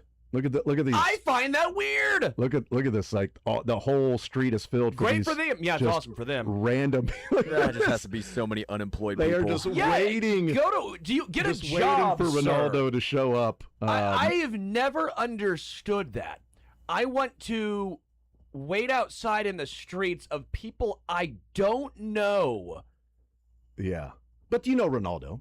People did that with Travis. I mean, people would have done that if just some random wedding venue that might have been open to the. But also, he's not doing this without massive security. If you were able to just walk right up to the church when the wedding is going to start in like a couple of hours, and you're able to just walk right up and stand there, there is zero chance that that is Ronaldo's wedding. Dog, I don't get it. They're just people getting married. Why would I be packing the streets like it's a Super Bowl parade? Asinine. Erroneous. This the bride's just trying to get to the church. I love that for those 2 people. It's amazing. Hilarious. But I don't know. Would they love it or hate it?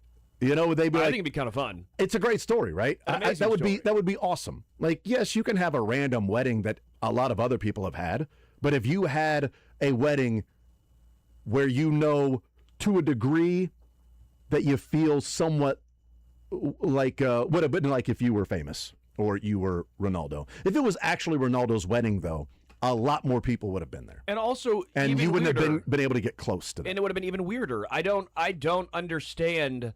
I think we should normalize Normalize letting people live their lives. No, I think we should normalize having these random mobs at just random weddings. What was it called when the flash mob? Flash mob. Thank you. That's what I was trying to think of. Yeah. Having like flash mobs at random weddings, and just everybody's there, like, oh my god, and then taking pictures, like, what the heck is going on here? You know, we should normalize that. Yeah, no, out. I mean, if all those people brought gifts and money, that'd be awesome. Good point. That's a great point. Okay, yeah, maybe I'm in now. If you're bringing Are gifts, you in now, Sterling? If you're bringing bring gifts and money, I'm in. Tokens To of me. appreciation, that's one thing. But if you're just assembling outside the church, What if you're getting in my way. What if you got frankincense and myrrh? Would you be good with that? Smells good, There right? we go. What did you learn? Yeah, much myrrh. Smells like Franken. Yep. There you go. This sense. Yep. What did you learn this weekend, Sterling? Well, refs are continuing to hate on Jose Caballero. They just hate this guy. And this time I actually agree with the refs. Or The umpire? the umpire here. And that guy had himself a game, didn't he? That umpire. It's the same one that Chris Sale, the balk. But go ahead. 26 seconds it took Jose Caballero from home plate to first on a walk. 26 seconds. And so the umpire called a delay of game on him, basically. Mm-hmm. And this now means it's a pitch clock violation. So Austin Wells had to start with an 0-1 count. Yep. And I actually am team ump here. If you take 26 seconds to get to first base on a walk, that has to be a delay of game. Come on. He was 5-yard penalty. Here's the point, though. The umpire rung him up twice on that same at bat for a strike 3 from Chris Sale that he challenged both of them. Sure. And both of them got ball. And then he walked, and then he looked back at him, and then dropped the bat, and then he went slower. Like he typically is a guy that'll take his time, but he really took his time at that point. Act like you've But been that there umpire before. had himself a day, I get man. it. He was brutal, but terrible. So now you're penalizing everyone else because you Yeah. are mad at the umpire, which, by the way, the rules were allowed you to overturn, and you are now on first base. Yeah. And so now you're going to be a bleep about it? Right. I am anti-Jose Caballero so hard. This guy can just get a cab and leave. Take a cab to first base. Yeah. Call one. It'd be quicker. He also had a call of a hit by pitch earlier in the game that didn't come close to hitting the batter. They had to go in and review. And then, of course, it was the balk to Chris Sale, in which, coach gets ejected. Chris Sale the next day gets ejected Sunday before the game because he called the price rule for Chris Sale, and that runner at third. I guess he specifically told the umpire he was going out of the windup, and he's got the hybrid windup. So his feet look like he's in the stretch. Yeah. And if you're in the stretch, you can, set. But if nobody's on base, doesn't matter. Like if you're in the stretch and you set, you can't then move your foot and then stop and then go. His windup is he comes, and not even set because it's just the windup, and he drops his arms down near his waist, and then he picks up his right foot, drops it, and then goes, and then pitches. That's his windup. With the new hybrid rule, the David Price rule is that you have to declare you're going in the windup when you have a hybrid form like that. Yeah. So that they know that this is how I work out of the windup. So my foot will move and then stop again. So that person then, doesn't take off or you throw over to it would be a balk, right? All I know is don't take 26 seconds to That walk too. to first base. But I guess he had told the umpire that he was working out of the windup to the previous batter. And then the very first pitch of the next batter did the same thing, and the umpire balk, price rule, gave him home plate. And Chris Sale, you can see him saying, I've never had to do that with any umpire in my entire career. That's never happened before. And I guess maybe it was, I've never had to declare over and over and for over every that batter. I'm working out of the windup here with this guy on third base. Clearly, I'm just working out of the windup the whole time. But that guy had himself a game. Michael. I was watching a really fascinating video on YouTube about St. Joe, and the video was titled why the Chiefs are moving from Missouri, but it didn't really have a lot to do with that, and more highlighted St. Joe and how I did not know. I mean, I obviously knew about the Pony Express and Jesse James and all that stuff relating to St. Joe, but I didn't know that in the early 1900s, St. Joe was a meat packing powerhouse. They were huge in industry and production, and it was interesting to see how really the city kind of once it hit the 50s and 60s, and so they had some accidents, kind of closed down a lot of the stuff. And they did some really good, like, man-on-the-street interviews with different businesses in downtown St. Joe. Like, not the north part where training camp is, where the college is, but the business owners were basically asking for more people who attend training camp to go support the businesses, because go around the belt. A lot of people just go to training camp and then book it back home. And head back home. Go around the belt. Experience St. Joe a little bit more. Check it. Absolutely. We moved to funniest from the weekend. What was the funniest for you, Sterling? So we have a fantasy football draft coming up pretty soon. Yeah. Actually, I think it's like 20. you play fantasy I think football? it's a while, like 20 days. We have a while. Hey, Sterling, you want to tell me your dreams? You want to do that? But to determine the draft order, we had a guy in our league decided to do something a little different for us. He decided to get a cameo from John Gruden to announce our fantasy football draft. I won't play the full 5 minutes because Oh, thank God. John Gruden gave it his all. John Gruden went all 5 minutes and apparently must have been given information about it because he said one or two things about every single person in the league. He was like, Sterling, that's my guy. Sterling, I love Sterling. Sports Radio 810. I don't think he said that. He said Sports Radio 810, nice. and he goes, There you go. He goes, ESPN. And he goes, along with Sterling Sharp. We won't get to that point, but here's the beginning of it. He's in an airport as the sun is just grinding, beating down on the Gruden grinder himself. Going all the Fall 12 homies. This is John Gruden, the old coach. I'm actually sitting in an airport right now getting ready to take off, and I found a table where it's a little quiet, but I'm looking right into the sun, man. I mean, right into the sun. But it's about sacrifice. You know, I'm sacrificing. I'm sucking it up because I love the Fall 12 homies. And I've been asked to reveal the draft order for this 2026 season, and I'm honored to do it. And if we get interrupted by somebody talking over the intercom, just remember, don't pay attention to them. The hell with them. They just like to hear themselves talk. You know that. But anyways, I'm here to tell you guys the draft is going to take place on August 30th. Oh, big day. So let's get our preparation in order. It's going to be here and gone before you know it, and you got to showcase your preparation on August 30th. There's a lot at stake here. I've been studying all 10 teams in this league, and I'm going to read the draft order because that's what I was told specifically to do. So right in the sun. You don't see me making excuses. No, I'm looking right into that sun, and it's dreadful, but I'm here to sacrifice. And at number 10, as I work my way up, the 10th pick is a guy you call Grant. I call him Hamburger. He's a 49er fan. He's going to cheat on his wife. Oh, my God. And he's going to do it with Eli Drink. He's We know that. Eli Drink. Yes, Eli Drink was going to cheat on his he's wife. got the 10th pick. At number 9, it goes to Blake, We man they call BC. He's a Cowboy fan. He's going to draft You didn't make it to you? I'm fifth, but we don't listen to the whole thing. It's They 5 won't minutes change. long. Oh, my gosh. You can skip forward to the end because the very end of this. I don't know if I can skip forward. You can't skip No, forward. skip forward. You're fine. The very the very He's end gonna of it. cheat on his wife with Eli Drinkwitz. Yeah, I love it. Does she know that? We were all cracking up. Number 10, the Hamburglar. He's going to cheat on his wife. And at that point, we all just start losing it. We're like, okay, we're in. What? John Gruden is absolutely a psycho. Because at the very end, he goes, I forget, he's talking about coaching. He goes, along the lines like, hope you do a better job than me, or else you end up doing a cameo to announce fantasy football drafts.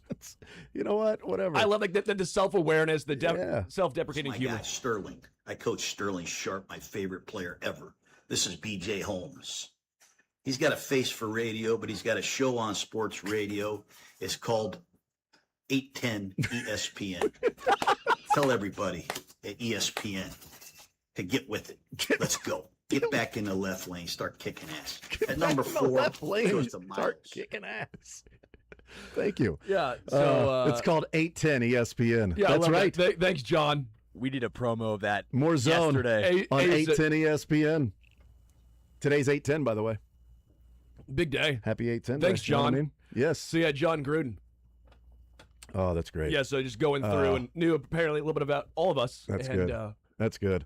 Because we talked about the cameo that Coach O is. Yeah, the is doing Coach for O. fantasy. Yeah, so I was Gruden's cracking doing it. up. That's great.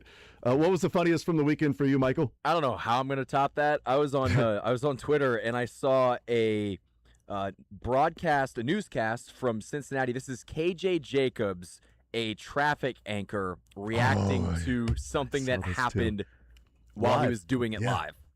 Traffic is slowing down both sides around this car, as well as that on-ramp. Oh, I'm so sorry. This literally just watched the crash happen in real time. The video you see, almost said something inappropriate. But you can see this car. Yeah, he stopped himself. But the video is of the highway, and there's a car stopped between the entrance ramp and what would be the far right lane, and it stopped, and it looks like it's stalled. There's a car that's coming up the ramp, and you know how you get in line and you go through, and then you get to where it's now the dashed line, and then you slide over to that lane. This car jumped out of line to go through the shoulder area to go and cut ahead of everybody, but didn't see that car, and then slams right into the back of that car. Sucks for the car that was stalled there, but karma. Great moment. But karma for the dude that was like, let me get out of line and cut over everybody and cut through the that sort of point that it comes to. But also, like, how did you not see the car? It was right there. But this guy, he stopped himself. My funniest from the weekend happened to be a Hall of Fame speech with Adam Vinatieri. Let's play clip number 2 first, Michael. Let's start with clip number 2. Here's Adam Vinatieri talking about Bill Belichick, his coach, and what he meant to him during his speech. Thank you for demanding excellence every single day. Your preparation, discipline, and attention to detail shaped far more than my football career. Unfortunately, Bill couldn't make it here today. There's a lot going on at UNC right now. He may be on a recruiting trip right now looking for the next Lawrence Taylor. I thought it was because training camp had already started, but in truth, it's because he's judging his girlfriend's cheerleading competition. That was one of the jabs that he took. This wasn't a jab, but this was still maybe the line of the entire Hall of Fame speech day. Here's Adam Vinatieri with a shout out to Pat McAfee. Pat McAfee's here in the crowd today. Great to see you, brother. The only person who enjoyed holding my balls more than my wife. Wow. Adam's wife. She blushing? She held for me in the off season when everyone else was gone. Get that right. Yeah, where's everybody else's mind going? By the way, great camera work when he said they're showing Pat McAfee when he's talking, and then he says that, and you know what they do? Go to his wife? They cut to his wife. What was the wife doing, laughing? She had a smile on her face, and she was laughing. And good. I think she was probably aware of that part of the speech. Yeah, like, I'm going to throw this in here. I don't think he'd probably run. I don't know that you drop that on national TV with your Hall of Fame speech if she's not good with it. If you don't got the okay from it. And he's like, honey, I'll clarify that, in the offseason when you were holding the ball for me to kick field goals. Like, people should also know that I'm having fun with this, but also you helped me kick field goals in the offseason. I'll get to that point, just in a funny way. Best from the weekend, we start with you, Michael. There's so many things. I just kind of spent the weekend just lounging around. Had some friends over on Saturday night, and we had a couple of drinks, and then it resulted in me eating a whole pie. That sounds like a best. It was awesome. Yeah, drinks and How pie. was the pie? So good. It was an Edwards pie. You took it from Edward? Was he okay with you eating that pie? You ate somebody else's pie. Okay. Jeez Louise. My best from the weekend was Crazy to say on radio. Over the weekend on Saturday. Everett participated in a wiffle ball tournament, but it was Do Like Duke Foundation wiffle ball tournament that they had at the New Royals development complex. That's over where Kansas City 3 and 2 used to be. And so we being around that and just continuing, with honoring, the memory of Duke and Ryan and Monica, Omert Duke's parents, taking the tragedy that was Duke passing away and turning that into something and trying to continue to turn it into something positive. All the kids out there playing wiffle ball, having fun. There was a home run derby.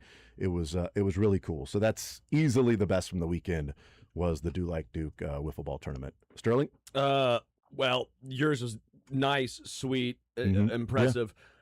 I tried caviar for the first time. Okay, yes, that makes sense. I'm shocked you have not First time tried caviar before. It was really good. If you don't think about it as like fish eggs, I figured that was your What'd first. you eat it on? I had it on a jammy egg and like a potato at this restaurant. It was delectable. I mean, I was shocked. I was like, wait a minute, am I a fancy guy now?